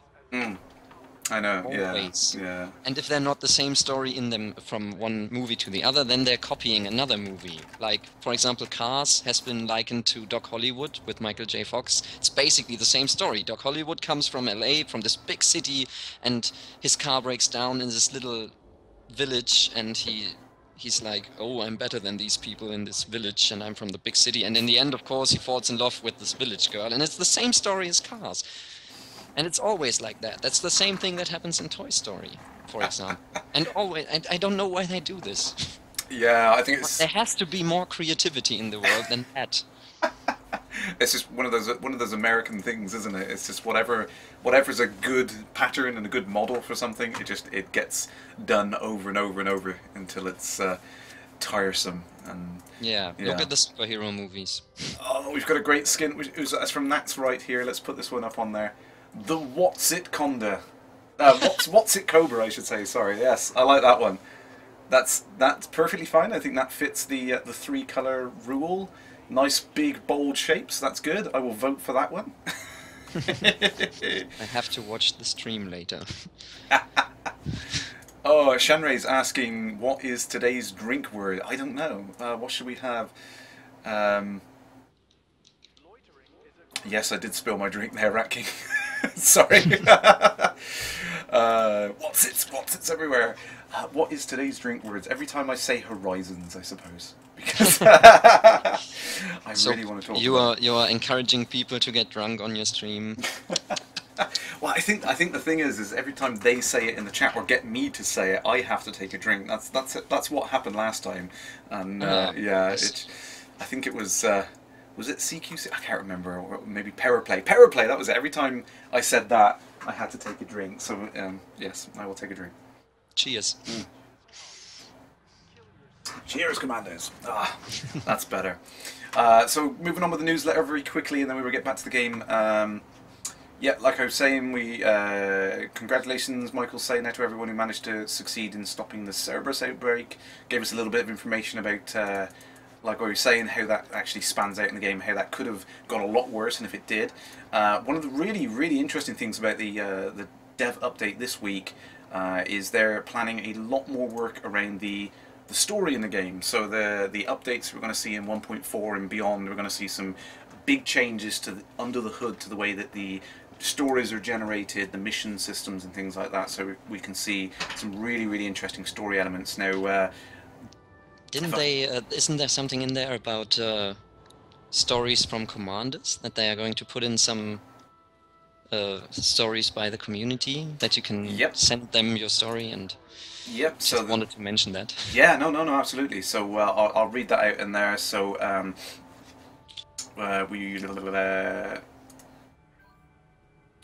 so you've got the section here. This is the place with player submitted stories as they're used in Galnet, and I have the commander's name at the bottom of the story, which is cool. So you can go ahead and submit little bits of storyline into the game and they'll be added in. But I think the one that I really like the sound of is these ad hoc bits of story, which are like local stories around various systems, and as a lot of changes coming in to support that, which Michael's talking about in here, and he gives one example. And this is the key. This is what I like about Michael, is he never gives everything away. He gives little bits of information. One example is there are new things for the explorers to find out in deep space, and they won't appear on the navigation system unless you get close enough. Now that's a nice, interesting little tidbit there that Michael's put in there. Now I'm hoping that ties in with the sentence below, where he's talking about the unknown artifacts, saying that the mystery for these is about to get deeper. Yes. Speculation time. Go ahead. Yes, lots of hand waving. But yeah, I mean that's interesting to show that, and I think that's the important thing that doesn't get a lot of focus in the game. Is everyone sees the visual updates in the game, the things in the game which are all about the graphical changes and improvements and stuff like that, but people don't realise that there's a lot of work going on the server side and underneath the engine, and creating all of these various aspects of the game which you don't see the effect of at all, and then a big update like 1.4 comes out and bang, suddenly we can have more interesting storylines and the missions which branch more with more detail and things like that. So that's what I'm looking forward to in 1.4, is going to be all these interesting new story events that can happen because of these server changes and everything on there. Insignificant Cats there saying, are the unknown artifacts Thargoid beacons? There are some Let's great speculate about that. There's some great speculation there. In fact, Rat King is our resident expert, I believe, on this. He's been contributing a heck of a lot to the thread which is going on the forum at the moment, which is vastly approaching its 20,000 posts, and we're going to have to split it off into another another thread entirely. Ooh, I'm going to take a little detour over to the Viditon system again. I've got a mission here which is worth over 1 million credits to complete. Ooh, I want to cash in on that.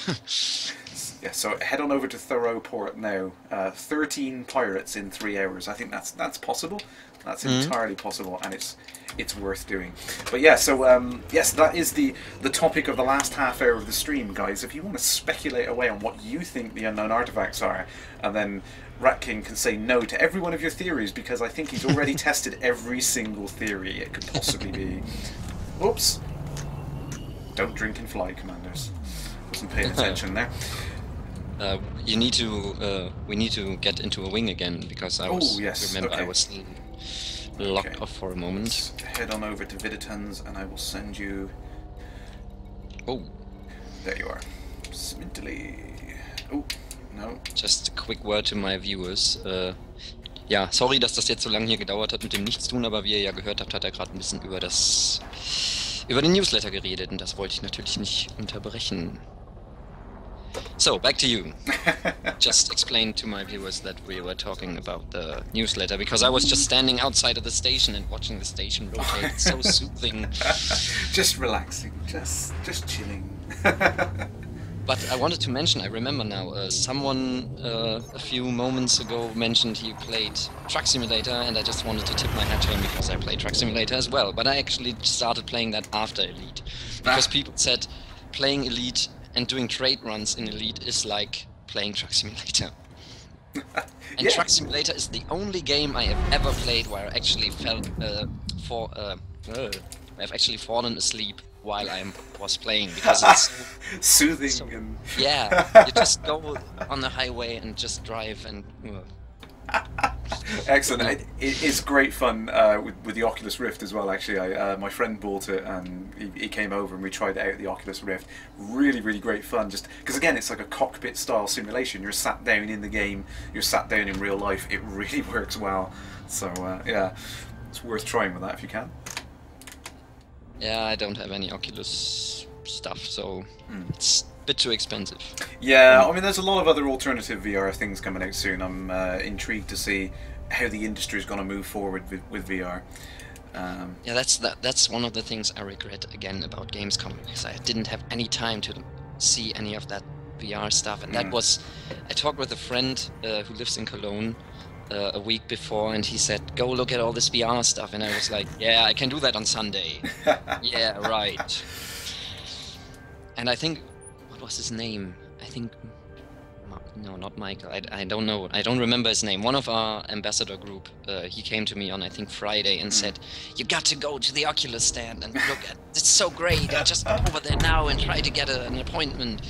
And of course I didn't. Yeah, and it was so hard to get to those as well, because they were so busy. Everyone wanted to try the Oculus, of course. So yeah, it is a cool thing, but I must admit I don't know how it's going to play out, particularly as we know now that the 1.7 SDK is not supported in Elite. So yeah, it's going to be interesting times. It really is a case of Oculus getting their act together and getting the SDK sorted out, because they've completely changed the way the renderers work, and have basically told every developer which has made a game or a product on there is like, yeah, you have to scrap what you've done and work the way that we think game engines should work, which is like, really? that's not what you do to your customers. Oh, quick question there from Psycho Cow. When are the next community goals going live? I don't know. I want to know, because as soon as we can help with the hut and mug, I am so up in Alpha Centauri. Just going to invite you again, by the way. Okay. So we can find each other, hopefully, again. But funny, one of my viewers just came on. I think he's from Britain as well, because his name is, commander name is Andy Pipkin. Perhaps you know Little Britain. Ah, yes. And he was sending me a message, and I said to him, I'm just recording with you, and he seems to have a lot of respect for you, because he said, oh wow, okay, I will shut up. Okay, I must be known. To that wing invite, by the way. Let me see if I can get you on there now. No, at the moment I can't send you a wing invite either. So I think we must have some other network problems there. So you don't see my wing request? No, and I can't send you one either. So it's rather odd. Perhaps I'll try to get back to the main menu again and try to get in again, and then we'll see. Perhaps that'll work. Comment from oh, the Dendrake. I should request a sub button. I've spoken to the guys in Twitch about getting partnerships. I could have a sub button. They've got a lot of strange requirements, which I don't understand why they make it in such a way. But I don't Twitch because I want to make the money out of it. I Twitch because I love chatting to the community. That's why I do it. It's not about the money. I only put a donate button on there because people demanded that they were able to give me money for doing it. I was like, please. I just talked to some friends earlier about that. They said that this what's the word? I've forgotten. You just said it. Damn. The subscriber? Yes, not subscribing. The donate button. Donation. Yeah, right. The possibility to donate money to people who do that is they like that very much because people want to do that. That you have actually some what's the word? I only know the German words right now. To put it another way, just that you get something back for sort of wasting your time with this. Investing time into this, and it's kind of to like give something back, and I know what you mean. Yeah, but I mean that's. Like I said, it's wonderful. I appreciate every penny that I've received in the donate button, but I don't go for subscribers or partnership or anything like that, because for me that's not what it's about. It's just interacting with everyone out there and being able to share something about the game. That's why I wanted to start doing the Twitching. But it is wonderful, and I appreciate it. It's through the wonderful donations that I get nice things like this real green screen and all that kind of stuff. Yeah, but that's actually the same thing I have with my YouTube stuff as well, because I do have YouTube partnership since my 1 year anniversary. I'm doing that since the premium beta came out, and a year from then, from this year, 1st July I think was the date when premium beta came out. Yeah. And from this year I started this partnership, and no one has been complaining about that. That is really great, because I did hear from other Let's Players, from the really big German Let's Players, that people actually said, "What, you're a YouTube partner now? I'm unsubscribing you because I don't want to see any advertising." And I think, well, if I want to watch this... Oh, I'm getting interdicted now. But I still don't see you. Oh no. Okay. I do see you in the friendship in the friends tab, but I don't. You don't seem to see my invite. I can send you one now, so let's give that a go. But I think if I want to see videos from that guy, then I just don't care if there's 15 seconds of advertising in front of it. I mean, this guy is investing time to do this, and if he's getting something back for it, why not? Yeah. It's not like I'm going for subscriptions either. I'm just happy for people watching it. Yeah, I mean, I had this is quite a funny thing. When I just started putting the Twitch streams up onto YouTube very early on, it was probably about 2 or 3 months into doing the streams, and I kept getting emails on a regular basis from Google saying, you know, why don't you put your videos up so that you can put the adverts on there and stuff like that? And you know what they do, they want you to do it. Yeah, of course. And they kept sending me emails, and I was like, no, not interested. No, I don't want to make money from my videos. I don't. No. kept declining it, and eventually I was like, right, okay. And I asked Ed Lewis. I said, look, I keep getting these offers. Is it okay to do it? Can I do it with? Because it's Frontier's property, the game content. They said, yeah, sure, put it up on there. Yeah, that was one of the earliest things they told me as well. Yeah, so I did that. I was like, right, okay. I put the videos up on there. I was like, I'll do these things. I'll see what it's worth.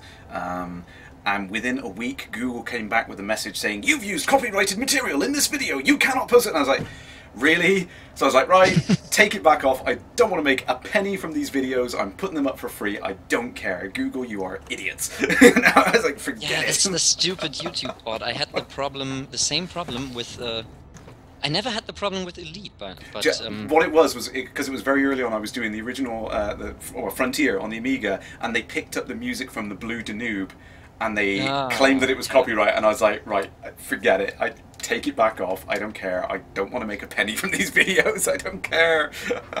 Yeah, YouTube is so stupid with that. I once had this problem with, it was a Star Wars game, Republic Commando. Oh, yes. Yeah. That was a great game, but it was overlooked by so many because there were no lightsabers in it. Oh my god, Star Wars game without lightsabers. Can't do that. Yeah, well, but of course YouTube came a day after I uploaded the video and said, there's copyrighted music in there, because of course the Star Wars soundtrack is, of course, you know, yeah. and because there's no real certainty about who has claims on this game, because it was developed by LucasArts, it was published by Activision, that was before the Activision Blizzard fusion, and LucasArts is now part of Disney, so who owns the IP of this game? And I don't know whom to ask, and I don't want to put this video out there without having the clearance to do it. And that's... it's such a legal minefield, you just don't know where to go, and yeah, and it's so bad when you don't know who to contact. I had this sort of same problem with I did a let's play of Arkham Knight of Batman. Oh yeah. Warner said, well, you can do the videos, but don't monetize them. Right. And I think, okay, I just want to play the game, and people might see it, so I have no problem with that. But I don't know. Basically, it's like free advertising for them. So why don't give the people who do that something back? Yeah. And that's what I liked about Frontier. Frontier's always just been open to it. Just kind of if you want to do it, go ahead. They're open to the community, and they know what the community is doing there. And they appreciate what the community is doing. They always have been so nice to me. I remember when I started that, I asked them, because I didn't know where to email this question, I asked them via Facebook, via the Facebook page, and they answered in, I think, 3 hours, which was really quick. Still waiting for the Warner Facebook page to answer me. And, I think it's a nice contrast to see that, isn't it? It shows the difference. Little tiny Frontier and the big behemoth Warner Brothers, and who manages the community. Yeah, who cares? Yeah, exactly. And that's the thing. Some of the great, the big publishers or whatever companies don't even have the message option activated on Facebook. You can't have any contact. They don't care. They don't want to talk to people, and it's a shame. Yeah, the best thing I got was when I was asking on the Activision Facebook page about that Star Wars thing. And then I asked them, whom can I contact about that? And they just said, well, we'll see about that. And then a few hours later they said, well, go ask YouTube. We don't... we don't care, it's up to them. Oh, God. Yeah. What the hell? Yeah. It's your damn stupid game. Why don't you... I don't know if I can use actual swear words here, so I hold back. But I still don't see you, by the way. That's sad. I'm think you don't interdicting away. Yeah, I'm not. I have my invite. There's a question there from Gaming with Ian. Mrs. Crash, when did you start gaming? I thought it was directed to me. When did Mrs. Crash start gaming? I mean, I was very young when I started gaming. Psycho Cow claiming that people have offered large sums of money to stop him doing his Drabble streams. No, we must have the streams, we must have the Drabbles. Love the Drabbles. I have an idea. I'm going to start the game again. Oh, okay. So... Argaric, you've still got your Z80. I should... Where is it? Just let me unplug it. There we go, look. So that works. Look. I got the 81. Got the 81, a little bit dusty. Still works. Managed to get it repaired and working. It was donated to me by someone, which was fantastic, and I managed to get it repaired and working. Tiny round thing on there, and this is the love this from the old 48K Spectrum Horizons. Oh, I said the word, didn't I? Never mind. Cheers, Commanders. Cheers.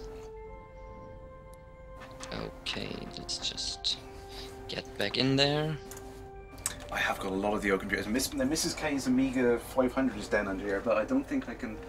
It's kind of tucked away. I've got my 600 over here. Nostalgia hype! Woo! The old Amiga 600. Gotta love it. Oh, that was way before my time. Yeah, I mean, I think the oldest thing I have in possession concerning gaming is a classic Game Boy. Oh, I've got... That still works. Where is it? Yeah, I've got mine here. So where is it? No, I can't reach it all at the moment. It's all... But I have got the original Game Boy. I've got the Game Boy Advance. Or is this... No, this... Yeah, this was the Game Boy Advance. Awesome color screen, no backlighting, so it was impossible to read. Yeah, I remember I was on a boarding school at that time, and we always had to turn down the lights at I think 9 p.m. Sit in the dark with a torch and go. Yeah, sort of. It was always so. Damn, I just want to. We always, of course, we were all playing Pokemon at that time because we were all from ages 10 to 15 or something, and Pokemon was just like, yeah, the thing to play. And we were all just there. We need to get to level 100 with this, or we need to beat the top 4 and just go to finish the champion. And it's 5 minutes to 9 p.m. and I have to do this before I have to switch off the lights. Quick, quick, quick! Do it, Charizard. I remember the what was the one the Game Gear that Sega brought out was great because it had the backlighting so that you can actually see it in the dark, but it sucked through batteries so quickly, and that was the problem with it. Yeah, it was a shame, but still, remember those. Yeah, Sega was such a great company. They were always, I think they were always a bit ahead of their time. When you look at the Dreamcast now, for example, that was... Oh, yeah. And the time when it was released, everyone said, why would I need internet connection with the console? Yeah, no, it's expected. Everyone... Yeah. And they had the little screen on the controller way before Nintendo even thought of that. Yeah, exactly. Yeah, it's silly when you look back and you realize that a lot of the good ideas came earlier, and some of them they just came too early. It's the same with VR, wasn't it? I mean, VR came out in the early 90s. The technology wasn't good enough yet. Yeah, I remember all this strange Nintendo gear they had for... Oh, do you remember the game Black and White by Peter Molyneux? Oh, that was excellent. I love that game. I've got both of them. They actually had a VR glove. Oh, yes! Yeah, with the controller, and you can actually grab the landscape and move around yourself. But yeah, exactly. I mean, all of these wonderful ideas, but they arrived just a little too early. And it was just too damn expensive. Yeah. At that time, no one could afford this damn VR glove. I think there was only one VR glove that was supported by Black and White, and that was like, I don't know, 600. It was a German mark at that time. That was before the euro. So 300 euros, sort of. But it was just such an incredible amount of money just for a toy, basically. Yeah, that is the problem, nowadays isn't it? you go and buy a console for 300-400 euros, and you just think, oh well, it's the accepted price. Yeah. Back then that was just so, oh my god, how am I ever going to afford that? Yeah. So now I'm back in the game. Perhaps now it'll work. Oh, okay. I'm just going to have a go at this ship. Let's just. Quick question there. Pixel Powder, am I getting a HTC Vive? I've not made a plan yet as to which VR headset I'm getting, but suffice to say I am going to get the VR headset which works the best on Elite Dangerous. So, as I said earlier on, the problems with Oculus at the moment are entirely on their head, so it's not Frontier's problem. Oculus have decided to turn around and basically dump on all of the developers that are using their SDK. I'm not gonna lie. There we go. I see you now. Yeah. So if the HTC Vive ends up working better for Elite than the Oculus does, then I will get one of those instead of the Oculus.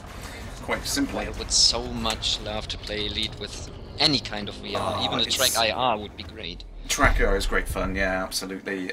You know, it's just the little things that help with the game as well are great fun.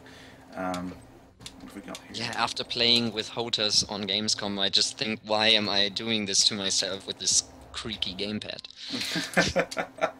Yeah, that's the thing, isn't it? This gamepad is almost so... It's used up because I play a lot, as I mentioned, I play a lot of Pro Evolution Soccer, and it's just... destroyed. Yeah, definitely. And it came with a production error as well, because the stick always shifts itself, and in Elite this always makes the ship rotate on itself. It's so annoying. And of course in Pro Evolution Soccer that makes my players always shoot next to the goal and not into the goal. That's so... So let's see if I can catch you there. I see you. Aha, yes, got you there. Perhaps now we can do something together for the last, well, what's it, 10 minutes? 15, yeah, something like that. We should have enough time. We'll squeeze some out of it. Okay, you're about 3,000 light seconds away, so I'm just going to let you catch up once I catch the chat in there. Pleepate, yes, I've still got the Tobii Eye. I know you've had a couple of issues getting this to work, but I want to try this out. This is really, really, really cool. It's kind of like the Wii sensor bar type size and shape, but it has little infrared cameras for tracking your eye movements. So I want to try that out as soon as we can get it to work in Elite. Cool, I've got what have I got here? A strong signal source. No, I don't fancy that on my own. What are the differences in the weak, strong, and unidentified? I never really grasped the difference. Yeah. So when the unidentified signal sources were first put in, they were basically one kind. Yeah, I remember that. Yeah. So what they did was they split them up. So the regular ones are still there, but the weak signal sources are things like abandoned cargo or a destroyed ship. They're very, very low risk, simple things that aren't going to be a problem. So if I pick this one now, it's going to be probably something like a derelict ship or some cans of cargo or something like that. The strong signal sources are only recommended for a wing. They're going to be very, very tough. They're going to be multiple ships, probably a pirate trap or something like that. Something really, really... I think you have to reactivate your beacon, by the way. Oh yes, yeah, let me go. I'm going to do that too, just in case. Oh, now I'm dropping out. Oh, I've just enabled it, so I think it's... Yeah, there no you go. problem. There you go. I see you. Yeah, so here, in a weak signal source, it's just 4 canisters of abandoned, jettisoned trade data. So that's an example of a weak signal source. It's low risk. There's nothing really bad there, but it's interesting if you're looking for those small targets.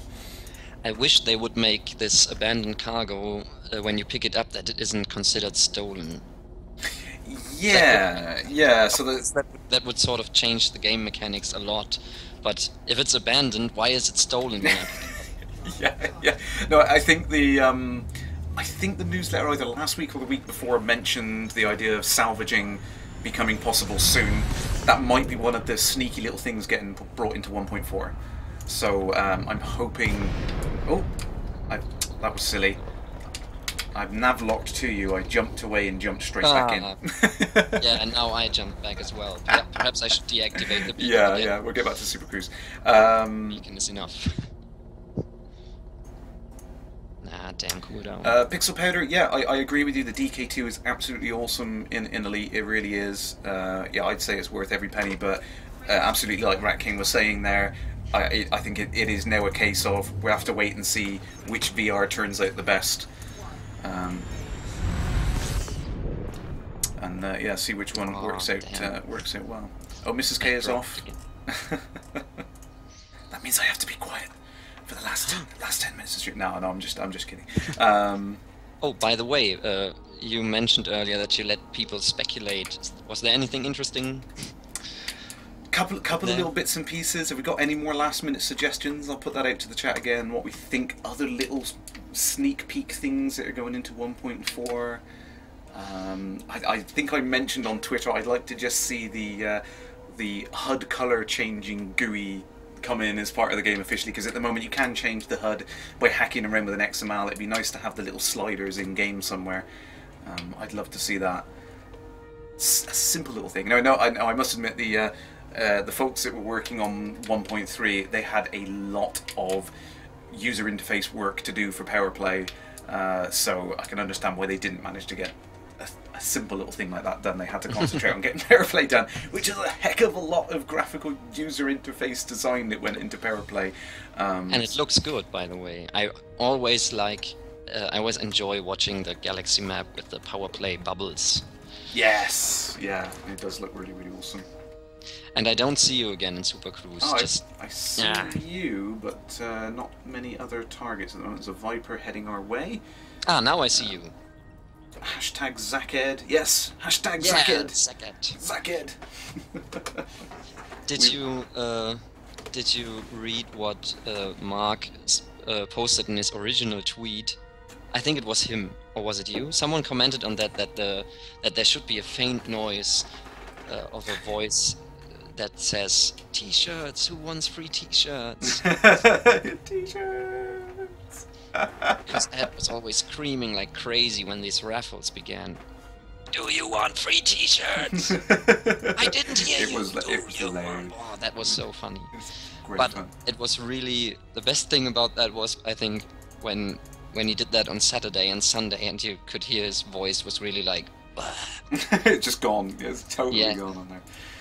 Also, we've got a couple of suggestions coming through. Garzini 1.4 Lulsars. Okay. Stephen Usher saying lots of new ship skins. Yes, I'd like to see some new ones come in. Hopefully the player ones can make it in 1.5 maybe. I doubt they're going to make it in 1.4. that's a little bit too early. It's going to take a bit of time for them to build them.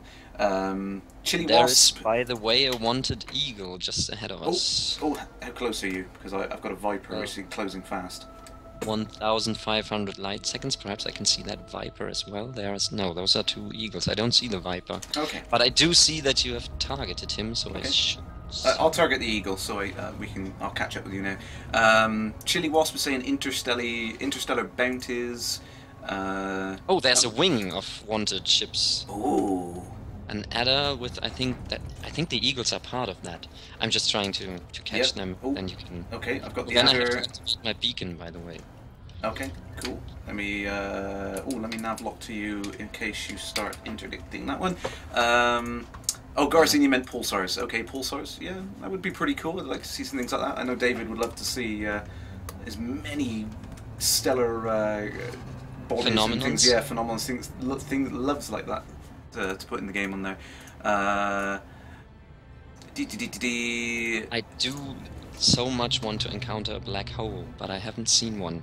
And I actually searched Wikipedia to find the closest black hole to Earth that was more or less proven to exist. Cool. And it's not in there. Oh no! There are a At couple. least I mean, not by the official name. yeah, that's the problem, is trying to find the names for these things. But if you look for, there's a thread on the forum. I think it's the. I forget the name of it now, but there's Exploration Record Breakers thread where everyone's posting up various bits of information, the things they found in the game, and there is a black hole which is very close to populated space. I think it's only a few, maybe 100 or so light years away from Sol. So definitely, I need to find that thread because it's really, really useful. There's some great targets in there. A few more suggestions quickly. Oh yes, nice. Let's read through the rest of the questions before we wrap up everything for the show. Mindwipe would love to see hull integrity visible on the HUD.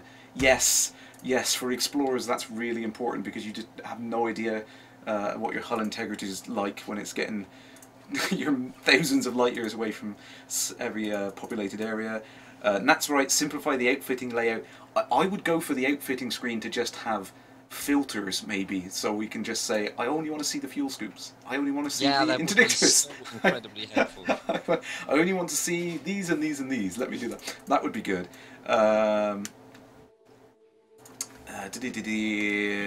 Gaming with Ian would love to see a search field on the mapping screen. So there's a search field on the GAL map, so I'm not sure if I follow there, sorry. Stephen Usher being able to see your stored ships as loadout on the... Yeah, that would be handy to be able to know which ones you've got where. If you've got multiple ships of the same type, it's hard to know which ones are like combat spec or trade spec. Just being able to name your ships would be damn handy because you know, oh, I've got Bob over there and I've got the Phoenix over there, and that would be really, really handy. Free T-shirts! John did fools shouting out. I see you there. Whee! Bit of a spin. Don't think there's any more suggestions coming in. Plipe is only 16,000 light years away from Slough. I guess you've been to Sagittarius A, I would say, from that distance. Game with Ian, a screen where you set your bindings, add a search field so you don't have to scroll through the whole list. Yes. It would help so much if just these different categories of key bindings would be in different tabs. Yes. Yeah. That you don't have this entire list and you're looking for one thing and you have to go through this really long list of options. Yeah. Just if you could have just the flight miscellaneous and the landing whatever stuff on different tabs. Yeah, it's wonderful that there are so many options, but it is incredibly daunting. I think that's the takeaway from that. But yeah, that would be a nice thing to have in there. DTD. Oh, maybe Nat's right. Is talking about the 3D system maps, the Ori. Yeah, I know that was something that was taken off the table early on, and we got the system map the way that we see it today with the 2D view. But yeah, a nice 3D view of the system map would be nice to add in. I don't think all of this is going to come in 1.4. I appreciate your enthusiasm, guys, but might be a bit much for 1.4. Give them time. Yeah, everything takes time. And I know for a fact, I mean, I've spoken to the guys at Frontier about all of these things. And whenever I tell them something, I say, like the community are really shouting out for this particular feature. It's like, do you think this is something you put in? And I always get that look off them. It's like, yeah, we want to, but there are these 99 other things that we have to do first, because these are all really cool and they give a lot of gameplay. And the Ori we want to do, but it's here on the list, and it will go in. But yeah, hopefully we'll get some of these things. But I think we better wrap it up now, and we'll. I think we've answered all the chat. We've shown the newsletter. We've gone through everything today. Hopefully we'll get some of these things in 1.4. I'm really loving the speculation. I love the speculation. It's great fun. So, Sminsley, speculate away. Thank you very much for coming on stream tonight. It was a pleasure to have you on, and hopefully we can do it again sometime. It's absolutely great fun. Yeah, definitely, when I have my real computer and stuff. But it was great to be here, and I'm honored. Oh, no, it's an absolute pleasure to have you on, and the very best of luck with all the stuff you are doing on anything. So, do you want to go ahead and put your... Oh, you're not in the chat at the moment, are you? I'll give you a shout out for your channel name, if you want to let people know what your channel name is on YouTube. I have to mention, though, if you do that, thanks for the idea. But of course, it's all in German. So if any German viewers are there, my channel name is Let's Plays in Space. I thought that was catchy. Yes. So go ahead, give him a subscribe. And we'll thank you. No, you're very welcome. No, it's a pleasure to have you on. Thank you to everyone who's been watching. Thank you for your wonderful suggestions. And until next week, Commanders. Squeak. See you in the void. Bye.